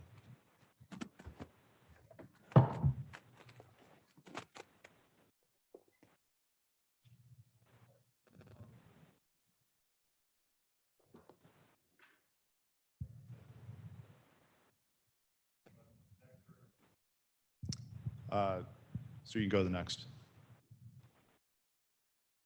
You took away my thunder by putting the red line through the Kenwood part. So Ms. Guthrie and I worked together for the better part of the last 3 months, investigating, researching what option would be best for us to go to and how fast we can get there for an encrypted radio system. The first one, that $14 million option, could not even be implemented in 2020. Question mark if it could even be implemented in 21. So it was natural for us to focus on the Motorola Starcom system, which is also used by almost every other municipality in Kane County currently. The $5 million cost would be our 2020 cost, and that can be implemented well within this year. We're gonna go ahead, Roger. So the benefits of this system, again, the focus is encryption. The public will not be able to listen to our activity as we perform in these public health roles. It enables that compatibility, interoperability with other police and fire agencies. Of course, we have 16 other police and fire agencies just under the KCAM umbrella that would be able to use this. We've included the health department in this conversation. It will allow us to have them have immediate communications with these portable radios as well, allow us interoperability with their operations, which we desperately need in this new world. And I keep noting, this does support municipalities as 17 other agencies under the KCOM umbrella. We can go ahead. So a quick cost breakdown. What does that $5 million look like? It's about $4 million in capital assets. And I say approximately because we are working with unsolid numbers. So Motorola is walking literally through our sites to determine exactly what we would need in capital assets to move forward. We're looking at about, what you're probably asking, what are these capital assets? It's about 500 radios for our operators, including Health Department, Office of Emergency Management, and radio consoles for KCOM, all to the tune, again, of about $4 million. It'll be just under another $1 million. It'll be just under another $1 million for our first year of user fees and personnel costs, as KCOM will have to hire 3 additional personnel. Having this upgraded radio platform. Costs moving forward. So this would be a 7-year term that we'd be entering into with Motorola. So annual user fees, $296. You see the numbers up there, $196,000 in personnel cost. Just like we do now with KCOM operations, we spread that across the spectrum of the 17 KCOM users. And it gives you just an estimate of what the average annual cost would be, about $28,962 per agency. But again, it's a sliding scale based on the percentage of activity by the agency. And we can roll ahead. Just a quick note on other people who have either worked on this project with us, but all of these people are unanimously behind the acquisition of the Starcom radio system. So I do want to thank everyone that has chipped in, given their input, advice, and direction in this process. Michelle, do you have anything to add? I do not. Thank you for hearing us today and for the support. You know, and I think Sheriff Hayne covered everything great, and happy to answer any questions you might have about our previous process, what COVID has done, and that's all. Okay. Thank you very much. Sheriff, your ability to concentrate with distractions going on, admirable. Again, Ms. Guthrie, thank you for being here. Now discussion from the board. Any questions that might be asked? Mr. Leonard, then I think Mr. Sanchez, and then Mr. Surges. Mr. Leonard. Thank you, Mr. Chairman. First of all, I'd like to thank Sheriff Hayne and Ms. Guthrie, especially you, Ms. Guthrie, for cutting your vacation short to come here. This is truly an expenditure that we need to take care of now, not only from a public safety standpoint, but also from a liability standpoint. You know, all of these people now that are being exposed through a non-encrypted program, it's public knowledge. And, you know, we have liability exposure there too. So I think it's very important that this be considered. And when Ms. Thomas came up with her motion, they have this go through the CAC committee. I think it was great because this is an expense right here that I think is an emergency and needs to be done. Now, I do want to qualify my statement. I am extremely prejudiced towards these departments as they are under the Judicial and Public Safety Committee. But I believe it in my heart that this is the right way for us to spend some of our money in the county in order to not only ensure the public safety and reduce any potential liability exposure, but also to help all the surrounding communities that KCOM services, as does the sheriff. So thank you very much. Okay. Thank you, Mr. Leonard. Mr. Sanchez? Thank you, Mr. Chairman. As you know, I don't mind being a rubber stamp for whatever you ask for. Definitely goes without saying. When it comes to the CARES Act money, though, I do agree, measure twice, cut once. We have to be very, very careful. And I would hate to give you $5 million to find out we actually have to pay for it because it's not technically eligible.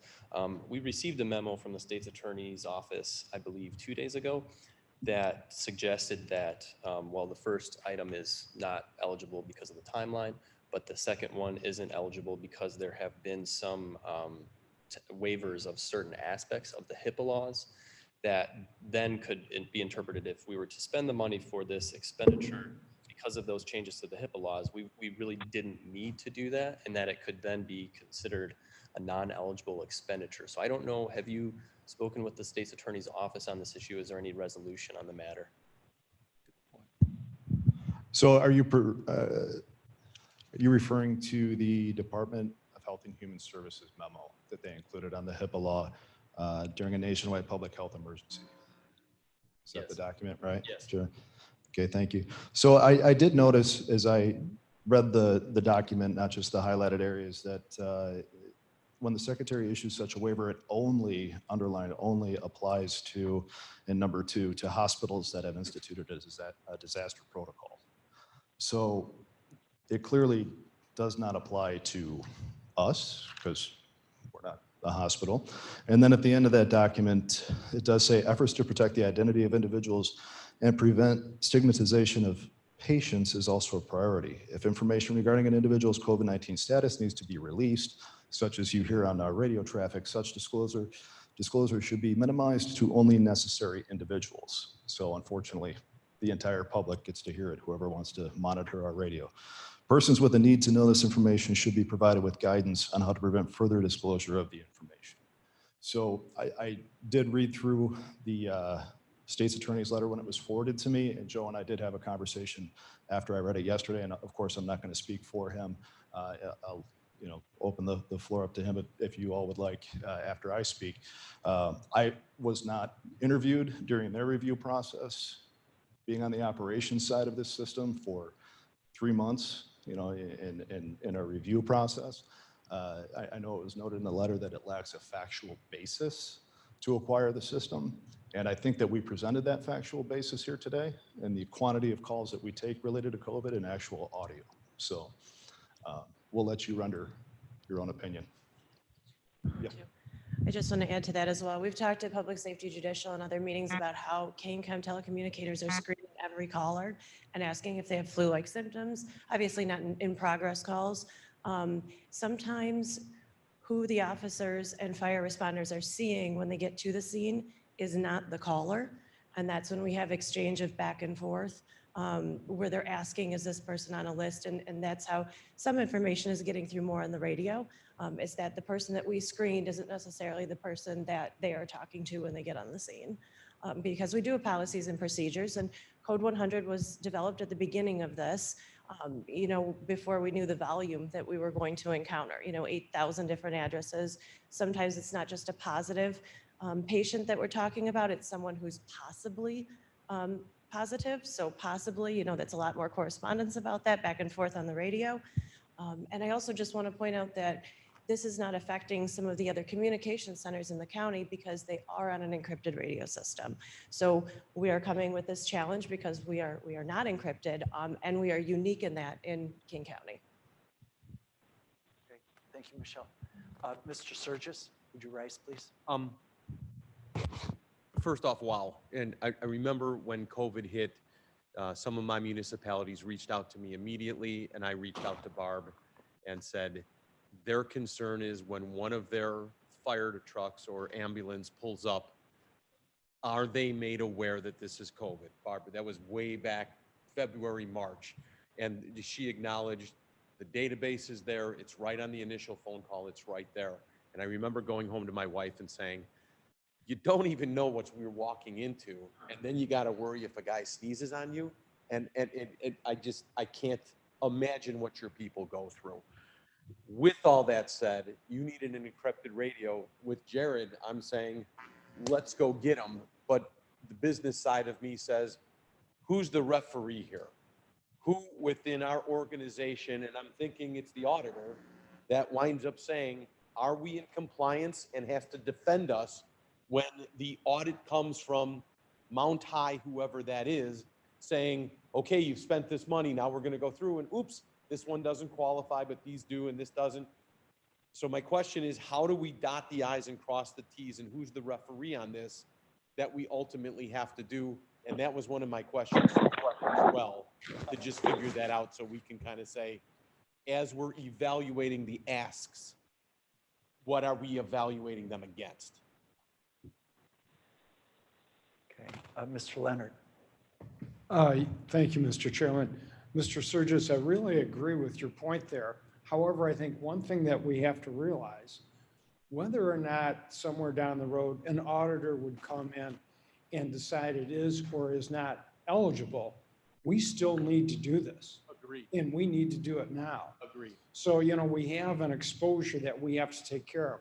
Hopefully, it's going to be covered under the COVID CARES Act. I feel confident that it will, and speaking to Sheriff Hain and Ms. Guthrie about it, but there's no 100% guarantee. So, once again, I understand your point. I agree with it. I'm just saying, I think at this point, this is an emergency, whether it qualifies under the CARES or not.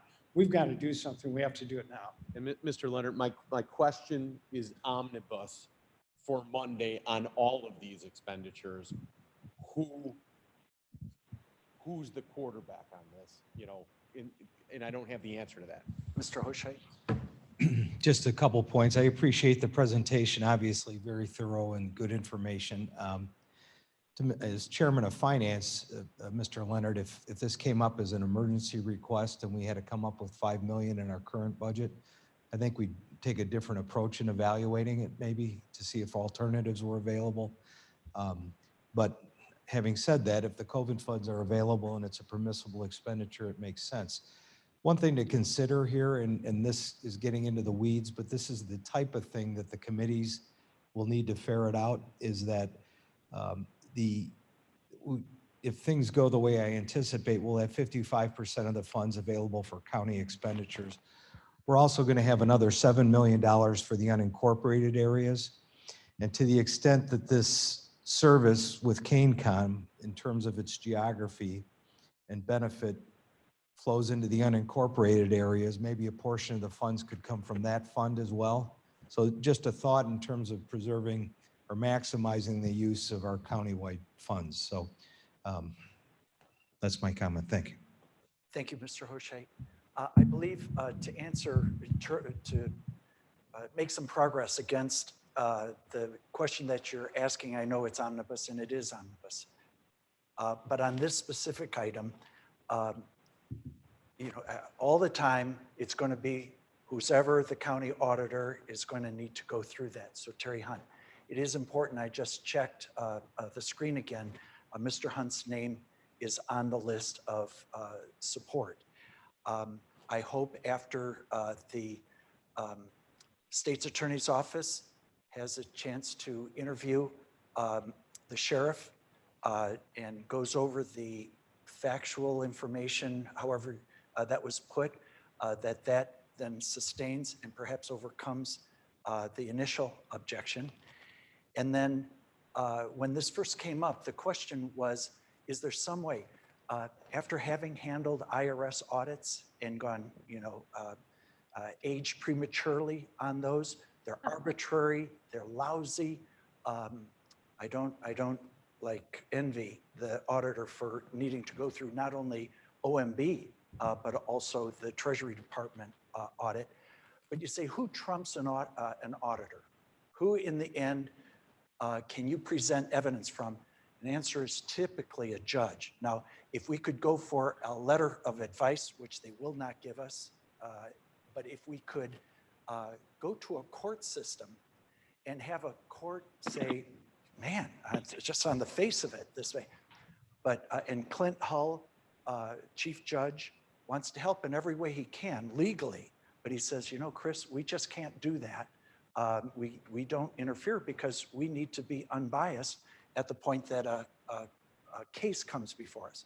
So if it's possible that the state's attorney and somebody, and I don't know how this would work, because not my background, but if a friendly court case could be brought forward and then give the court system something to chew on and to issue an opinion quickly, I would think that that is something very good to have in the file for when the auditor comes.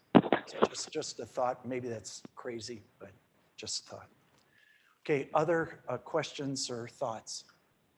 Ms. Thomas. Thank you, Mr. Chairman.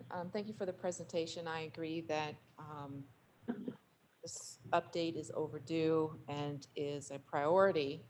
But I just want to repeat that we can't consider, these requests in isolation. We have to see the whole picture of need. Just looking at the CRF presentation from, the 24th, where it talks about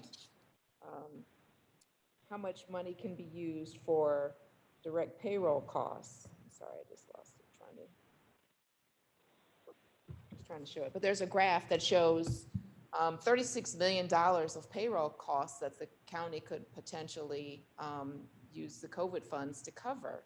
And most of that is in the sheriff's office. Well, we're probably not going to be able to fund every need. And so we're going to have to prioritize, which means we have to see the whole picture. So again, I think that's why it's important that we get information. Yes, this one. Thank you so much. This chart from the June 24th CRF task force meeting. Payroll alone, $36 million. And so we have to see the whole picture before we can, so we can prioritize. I mean, if we basically say, okay, Sheriff's Department, you get, we think these are top priorities, which totals, I don't know, $10 million, but it's up to you to determine, at the end of the day, what the priorities are. Communication system versus complete payroll. We've got to factor all the needs of the county together. Thank you. Okay. Other thoughts? Oh, So that- excuse me. Can I speak to that? Sheriff? Yes. So I was not consulted during that number either. So that was done externally from my office, and I think it's a very aggressive number. Okay. But I was just asked by email to provide more specific data in reference to that. So I understand exactly what you're saying. So we're on the same page. Well, thank you. I mean, it's good to know that, Thanks, Sheriff. Thank you. And the idea, I think, again, it was a Greek philosopher who said, the proper consideration of a thing is seen in its relationship to the whole of which it is a part. And so the idea of everything needs to be considered together, certainly true. I mean, it's obviously true. So other comments or questions in this part of the presentation? Mr. Hoshai. Is there a handout on this, or can you send this to us? Your presentation? I certainly can. Thank you. As long as that is not a violation of Open Meetings Act, am I able to email that electronic file? You know what? Second thought, I'll hold off. I'll get it privately. All right, thanks. Well, here, let's get an answer to that question. Can it be sent? Why would it not be able to be sent out? So now that it's been presented here as a public document, but my advice is that you remove any reference to specific addresses. I know you deleted names. I think you beeped that section out, but there still was a specific address, I think once or twice. So just eliminate that. But this is already a public document. So yes, it can be emailed. I'd ask also that we delete the sections that talk about violations of law. Absolutely. So Gabby, I'm going to ask you, after those adjustments are made by the sheriff, then to send it out. And Sheriff, would those adjustments be able to be made today? And then when, okay, so that'll be done, and then we'll pass it out by later on. Thank you.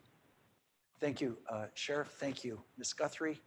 Okay, next up, Roger Fonstock on information discussion with any documentation eventually on resolution approving COVID-19 related public health, public safety, and court system inclusive, equitable IT infrastructure. So, Roger. All right, I'm going to speak from here instead of the podium, but so some of the things that they just mentioned about public safety and the radio is incorporated into the numbers that you see here. Just like anything else, the IT department, we do not purchase infrastructure equipment for IT's exclusive use. It's for the court system, it's for the public safety, it's for the sheriff, the health department, all inclusive. Going back to the sheriff and Director Guthrie's comments about the radio system. One of the things that is a direction that was recommended by FEMA and the National Incident Management System is that dispatchers and public safety use plain language on radio to stop miscommunicating treatment or other aid to people that are in need of medical assistance or otherwise. So plain language is becoming the standard. We can't use plain language on the radio because of our lack of encryption. So therefore we have to use what are called 10 codes. Those were created, decades ago, and you call out numbers to say what's going on. Those numbers get misinterpreted in an analog frequency channel, and you make mistakes and you say things that happen that you can't take back. Somebody's listening to the radio. So that's one of the guidances from FEMA and NIMS is to do plain language. And I just thought I'd add that to the conversation. In particular, when they were doing the transfer of people for Hesed House, imagine moving all of those people and not being able to talk in plain language. You have to use cryptic codes the whole time you're doing it. That's the kind of problem that they face. So to be brief, we divided our infrastructure needs into some different priorities, and we'll be very brief. So the fiber optic network diversity and disaster preparedness, in the process of supporting the different court operations, remote access, all the digital things that people are asking us to do, including the web conference. There's existing expenses that have already been incurred. I think we're somewhere around $300,000. I've heard some people, questioning whether or not we had calculated all the already obligated monies. So we're working with finance to collect all of that information as much as we can. All of those requests would have been submitted to Sheriff Hain and Barb Jeffers in order for them to give us the go-ahead to buy the equipment to get those services moving. So the first part, fiber optic network diversity and disaster preparedness, is how all of those different devices connect and talk. It's the infrastructure that allows them to communicate, and some of the things that are responsive to COVID, or they're responsive to these types of health issues. They're using devices in the field, they're using devices in their offices. All of those are running on this infrastructure. And what this is about is getting some diversity in the infrastructure and systems that they're going to be using this next 6 months. Right now, there are many of those buildings where we have a single connection into the building, and if we're having service interruptions, even audio, it wasn't a network interruption, but infrastructure interruptions can be devastating to an operation. If we have one connection into the judicial center, we're out there with flags marking it to make sure we don't disrupt the court system while we build the multi-use building. So we're out there flagging the fiber lines to make sure nobody's cutting them. It's because we have one connection. So if you lose something that significant to you, you're going to interrupt court for maybe days while you try to rebuild it. I think we're under a day if we cut it now. But those, I have some more detail information, but we can go through those at a later date. Systems and servers preparedness, NDR, same thing applies. For the infrastructure that we support them with, we have enough diversity to run a lot of the systems and have duplicative efforts to keep them up and running when we have problems. But in order to keep pace with the additional types of services that they're asking for, we need more storage, we need more processing power. That's that second line item that's in there. The third line item, which is public safety radio telecommunications, that's, I believe, duplicate of the sheriff's request. And then as you get into the last one, there's this request to do underserved communities or to reach out to them. So we were asked to put together what areas would you want to reach out from our existing fiber network to, and how much would that look like? So we put together fiber runs that go along county right-of-ways that go out to the rural communities west of Randall Road and Orchard. So those are the communities like Sugar Grove, Elburn. They go out to Burlington and Virgil, Maple Park, the smaller communities, to pick up their main government buildings, school buildings types of structures, or fire and police. Those include about, I think it was about 53, 60 miles of distance to go west of Randall Road. So I think many of these, other than public safety radio, kind of the top three are what we would prioritize. Obviously, the underserved areas, there's need out there still, but that's something that I think the board needs to consider. And we do have details that we can provide, and we'd be happy to send those out. So that's all I have for now. Thank you. Okay, questions, Mr. Frost? Yeah, of course, I'm going to ask, talking about the fiber optic network, and as I represent one of the western districts, I'd love to see that happen. So my question is, timeline, we have to expend this money by December, so how do we design, build, let bids, and get that done? And then what's the COVID connection that we use to justify the cost? So the original construction estimates were preliminary. They're based on mileage. And one of the advantages we have of being in a county right-of-way is that we have all of the diagrams to lay the fiber into the right-of-way. So engineering for fiber construction like this, under our existing engineering services, which would be NTI and Adesta G4S, we would have them build plans for each route. Those could be done in a matter of a couple weeks just because of all the existing drawings that we have. And then they were telling us that they thought they could mobilize and build the laterals that we were talking about, especially in unincorporated Kane, where you don't have a lot of congestion or issues with getting through city structures. You're going through a rural right-of-way. So they were pretty confident that they could do that within the next 6 months. Probably the biggest challenge is crossing state highways and railroad. So that's their major concern. And what about the COVID?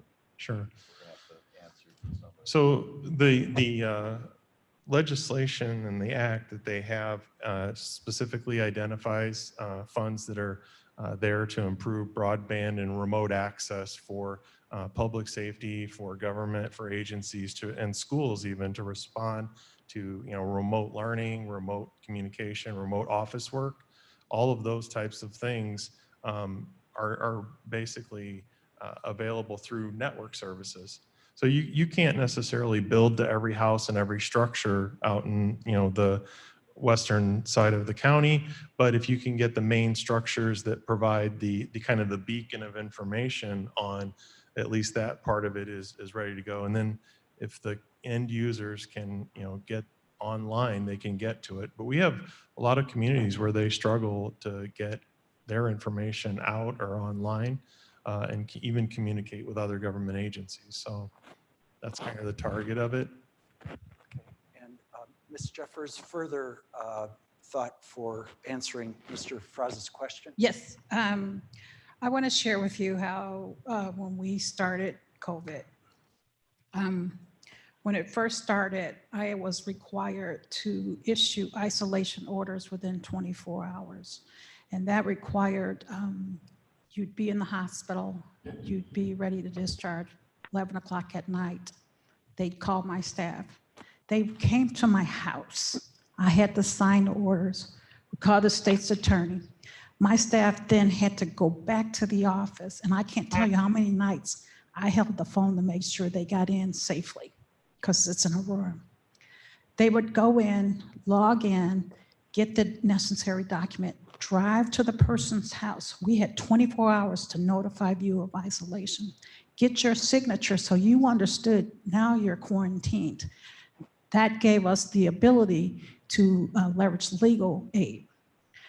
We were struggling with the technology, and I remember after 2 weeks, this was getting to be exhausting. We were working 7 days a week, and Roger's ability to ramp us up was able to get us, I don't know what it's called because I'm not the technology, but where we could digitally access forms without going into that building in getting the information we need and doing it all electronically safely so we didn't violate HIPAA laws, because that was the whole purpose of that triage. And, you know, the state hadn't figured it out and we hadn't figured it out.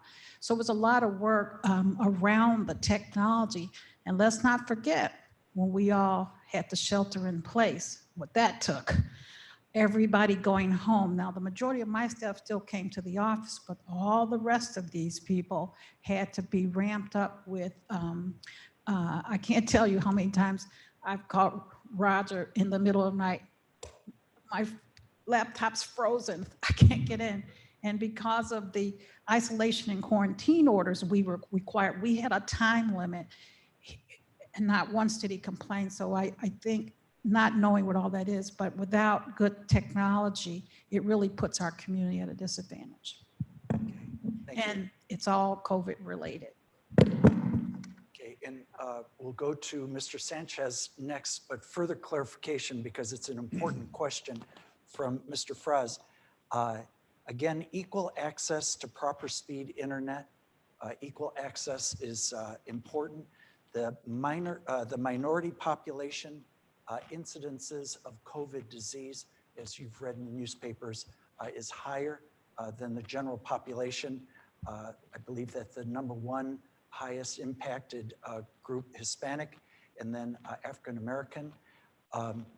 The idea that what I've read in the arguments being made is that when people must work, they must be exposed to COVID, and they don't have the capability of access. The distance learning, there was an article in the Suburban Chronicle that said state calls for return to classrooms, but could revert to remote learning. So it's not only employees, but also students, and then the idea of the telemedicine.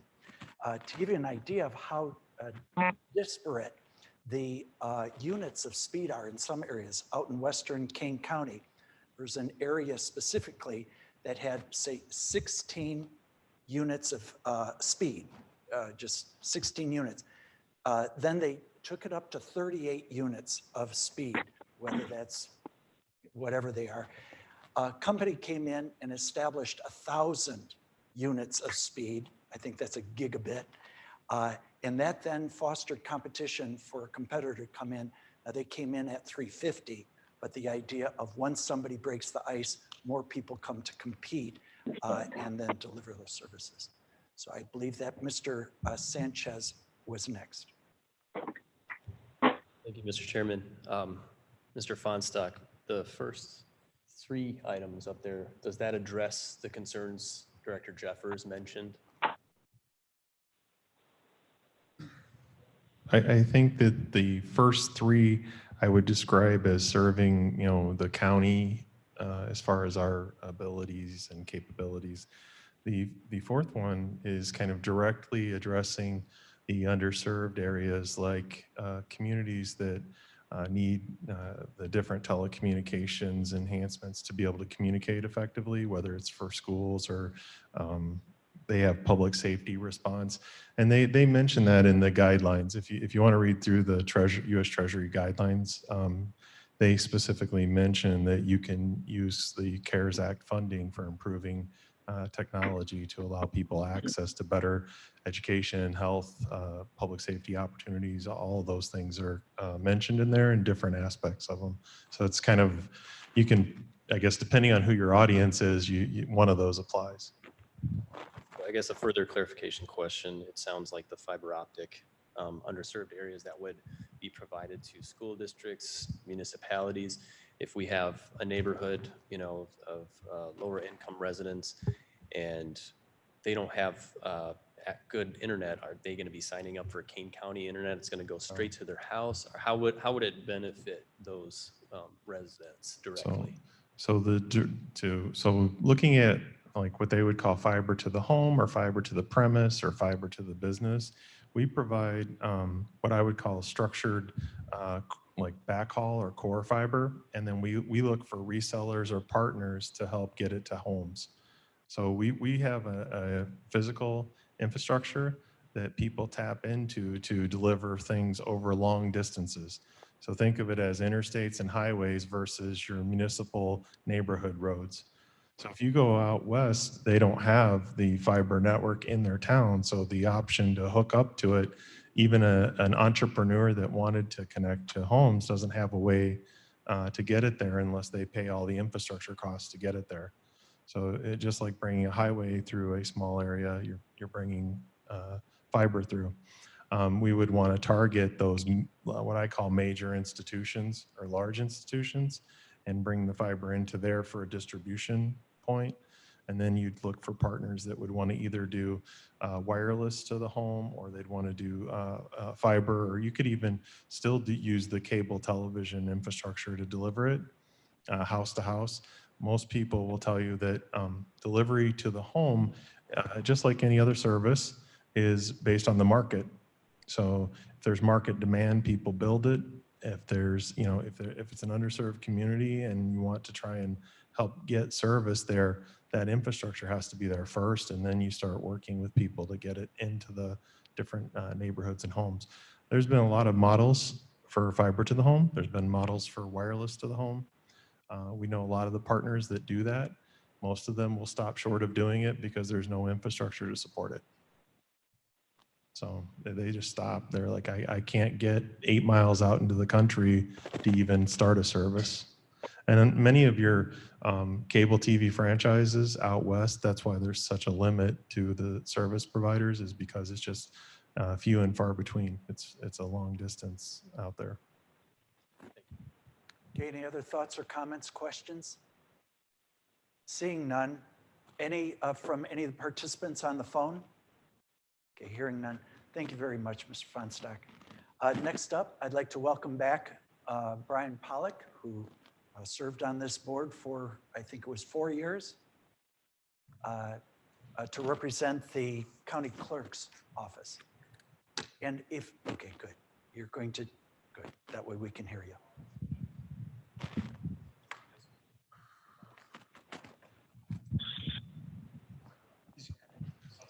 Okay.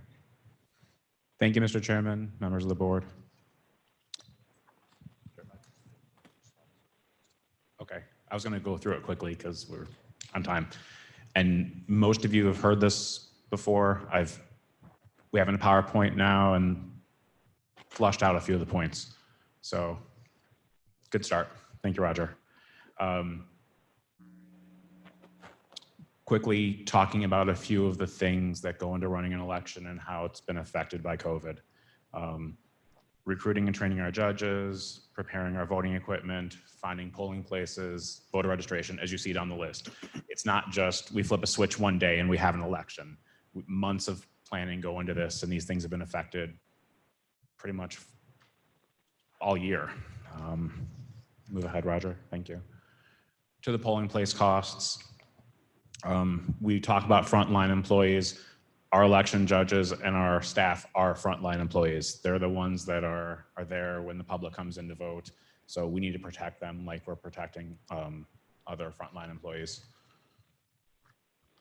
We're required by law to have a certain amount of judges. We have to plan for 1,500 election judges. So all of these things we're talking about, actually 1,500 plus we have early voting, because just to make sure, you may be hearing about pushing vote by mail, but we still have election day. We still have early voting and we still have election day voting. So we have to prepare for all of these things.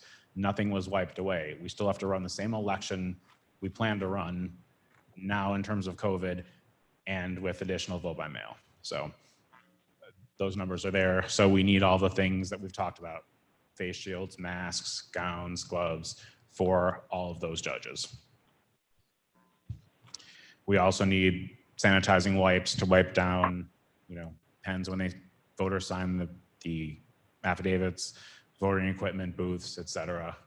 We need sanitizing machines. For those of you that voted on election day back in March, we had those sanitizing dispensers as people walked in. Now we have them for election day. We've rented before, now we've purchased. We need the sanitizer as well. We need the judges to have it at their tables. We need the separators at the check-in tables. We need separators between the booths to maintain the distance. We have to talk about sanitizing these locations, the polling places after Election Day. Those schools, those community centers, those village halls, they're used the next day. So we're looking for solutions to sanitize them rather than farming it out to a third party to clean up afterwards. The scanning thermometers at all the polling locations so that we can take temperatures for when people come in. Having a location for people who have a high temperature so that we don't expose all the voters and the judges to that. People who have had exposure to COVID. We need a separate location for those voters to go, because even though they've had opportunities to vote early or to vote by mail, they may present with symptoms that day. So we have to be clear. We're estimating about 250,000 for that. As I've mentioned, this is an estimate. This is our best guess. This is based on what we've seen other jurisdictions do, what we've planned to do, but things change. We may be in the middle of a second wave in November. We also have to follow what guidelines, not just what Director Jeffers offers to us, but what the state says. The law that was passed mandates that all election authorities follow any guidelines that the state Department of Public Health may throw upon us at some point in the future. Okay. In terms of vote by mail, if you're a registered voter, and I presume everyone here is, you've received a letter in the mail from our office asking about, informing you about the opportunity to vote by mail and having an application. So that's already been sent. That was about $111,000 to get that out to 211,000 registered voters. In terms of the vote by mails themselves, we're planning for somewhere between 75 to 100,000 of those voters to vote by mail. We sent out 211,000. We have over 300,000 registered voters. If you look at what's happened in primaries so far this year of states that have come in the COVID era, you're looking at triple, 4 times, maybe more the number of registered voters. I'm sorry, the number of vote by mail ballots at their highest. Our peak is we processed 20,000 in the general election in 2018. If we're looking at 4 times that, we're looking at 75 to 100,000. I'll mention in the future, but if we're looking at about $1.50 for the postage costs, that's 150,000. We run through the steps of what it takes to process a vote by mail ballot, putting everything together. If you've received one, you have that inner envelope, you have the ballot that has to be specifically printed to your address, you have the instructions, you have the affidavits, everything goes in there, it takes time. When the ballot comes back in, that envelope comes, there's a signature on it, that has to be scanned. The signature of the voter has to be compared to the signature that we have on file for that voter to make sure that that person signed it and that ballot is valid. There's a long process that's done in a bipartisan way by election judges. The envelope has to be sliced open, the ballot has to be extracted, the ballot has to be scanned and tabulated. Again, all these things take time. So if you put everything together, it takes about 15 to 20 minutes or so on the outbound, on the inbound, on the whole process of a ballot and its lifespan of going out, coming back, obviously not the mail time. So with looking at 100,000 ballots, we could be looking at $300,000 to $400,000 in staff costs for that. But there's a better option in terms of automation, as the slide shows. We did purchase a folding machine. The folding machine, because our ballots, if you know, they're big if you've received one, because we have to have in English and Spanish, and we want to make sure that people can actually see it. So our ballots are 11 by 17. They, in the past, were sent out in a large envelope. With this folding machine, they're double folded, and we've cut our postage costs in half. So that could be $75,000 savings, and we spent $15,000 on a folding machine, excuse me. The inserter assembles all of the pieces of the ballot, from the ballot, the affidavits, the instructions, the envelopes, puts it together. Instead of doing a few an hour, it does hundreds in a minute. Significant savings in terms of staff time. The cost of the inserter is $500,000.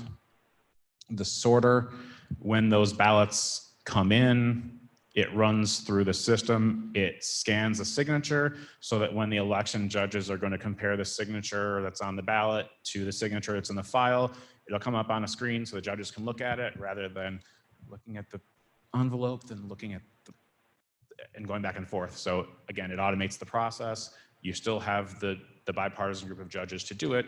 It just makes it a lot easier and faster. Like I said, it captures the signatures. It processes hundreds a minute rather than several an hour. It sorts the envelopes into whatever categories we want. And there's ballot tracking. And that's one thing with this. When the ballots go out, we will know, and the residents and the voters will know when their ballot left the clerk's office, when it got to the post office, when it got to the voter's home, when it was sent back to the post office, and when it came back. So less confusion about, well, where's my ballot? Well, we know where your ballot is because of the barcode and the tracking. I know I'm running through this quickly, but there'll be plenty of time to discuss it. Next slide, ballot drop boxes. So the statute that was passed and signed into law by the governor a few weeks ago calls for ballot drop boxes so that for people that aren't mailing them back, there would be secure locations where the ballots could be dropped off, similar to the tax box that the treasurer's office has, bolted to the ground, secured by camera, et cetera. There were additional mandates for early voting hours. We have good coverage for our early voting, but there are certain additional hours that are now mandated by state, additional cost to that. And then the non-election costs are the PPE and the separators and those adaptations for our office, as well as lost staff time and COVID-related staff time. So that's briefly what I have. I know it'll probably run through this again in other committees, so hopefully that gives you an outline of where we're at. Okay, questions for Mr. Pollock or any comments, discussion from the board? Ms. Allen, and then Mr. Sanchez. Can you get this into our system? It was sent out this morning. Oh, so I'm sorry. all board members should have it. Thanks. Okay, and by the way, what's the total cost of all the requests? Somewhere between 1.7 and 2 million. We have some things that are still out there in terms of. Mr. Sanchez? That was my question, the approximate total. I started to tabulate it myself and I was over $1 million. Okay. Mr. Fraz?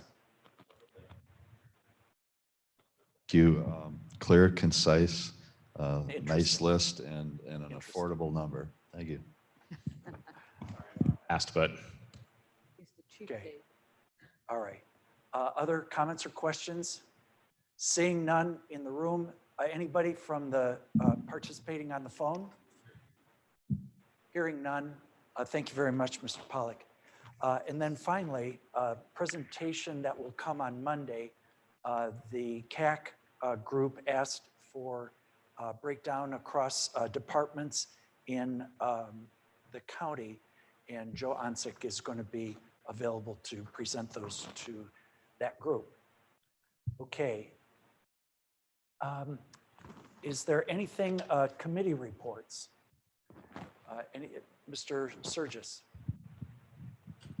In this upcoming week's human resources, human services, we've been working, multiple departments have been working on the human benefits, the benefits package that we're trying to get rolled out. An extremely aggressive project, an extremely burdensome project in as much as it's not housed in human resources. It's IT, human resources, payroll, 2 to 3 or 4 outside consulting firms. We are desperately trying to, that's the wrong word. That sounds ridiculous. We are trying to make sure, Bill, help me if there's a better word. Aggressively trying to reach a deadline to have this all online by open enrollment. And I think that we have juggled and maneuvered and tried to bring things together.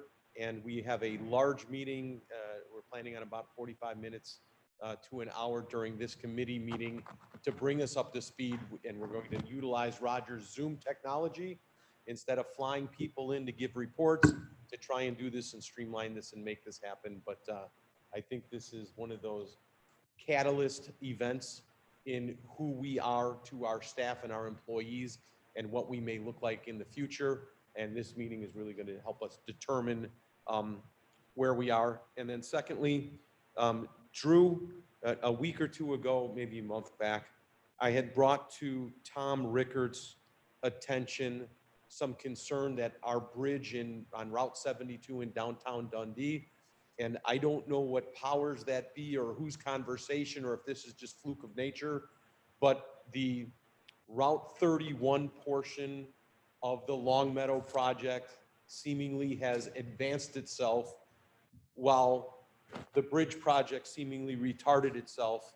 And I know that doesn't seem like any big deal to you folks, but in little river towns with no way to get over a bridge, this is huge. And I think whoever, and if it's just fluke, oh well, thank you anyway. So. Well, I'm a politician, so I'll take credit for There you it. go.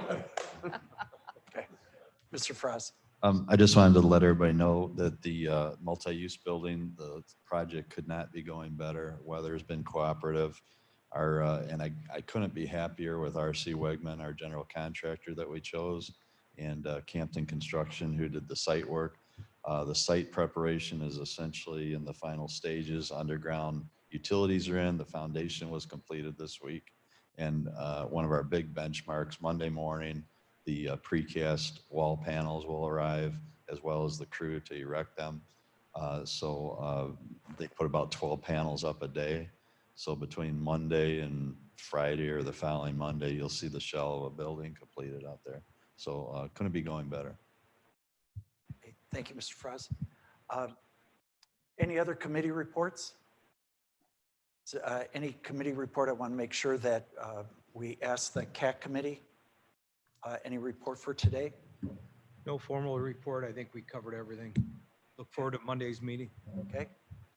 Okay. Anything else for the good of the order? Seeing none, hearing none.